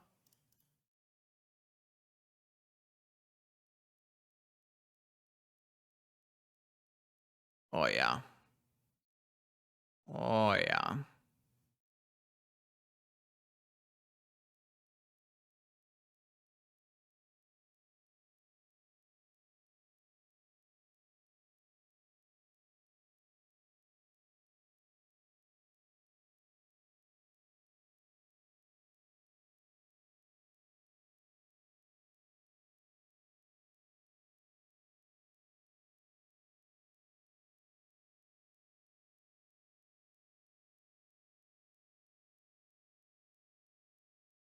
I guess I should have played the Mana Crypt and then bounced the Mana Crypt. That's fine. That would have been slightly better there because I don't have a play off of the Ruby. They can't beat this, though. I think that's just game. I just wanted to get Force of Will, so it's guaranteed victory, but...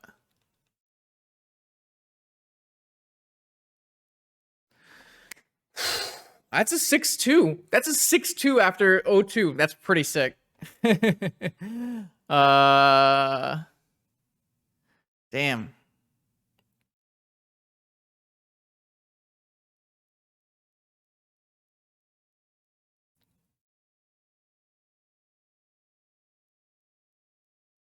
Wow. Woo-hoo-hoo-hoo! Let's go. Type.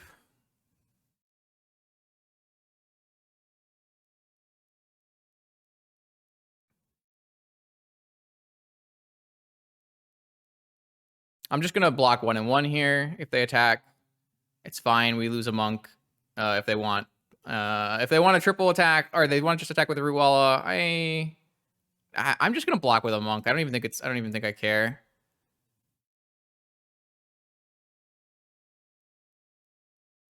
I probably won't play game 3. I'll probably just concede twice. It's been a long day.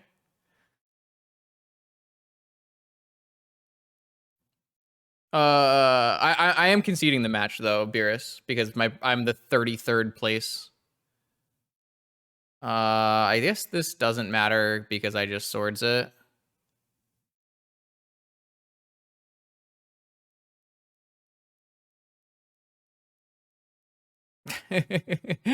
No, I will be conceding. Sorry. I understand there are many players' lives.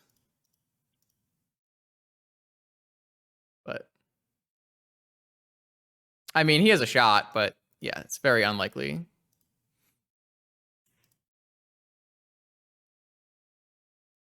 I already told him I would, so it is what it is.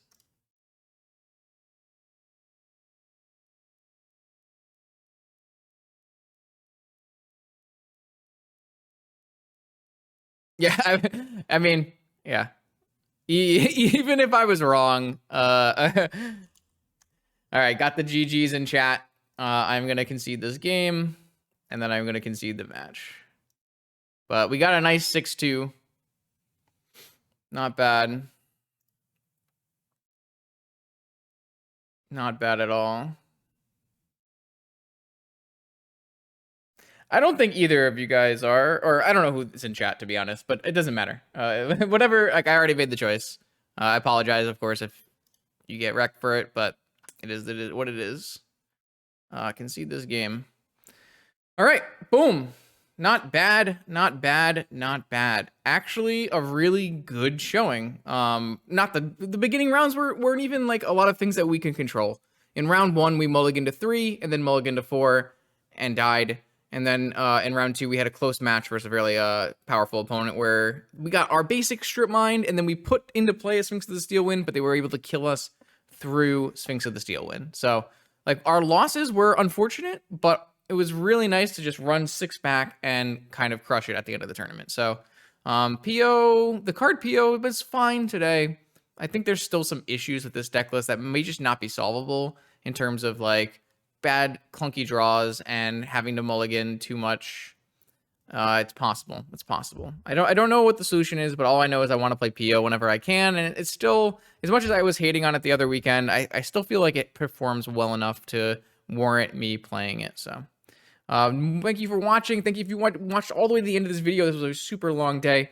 I appreciate it. More vintage content will come out every Monday, Wednesday, Friday on my YouTube channel. I will see you then.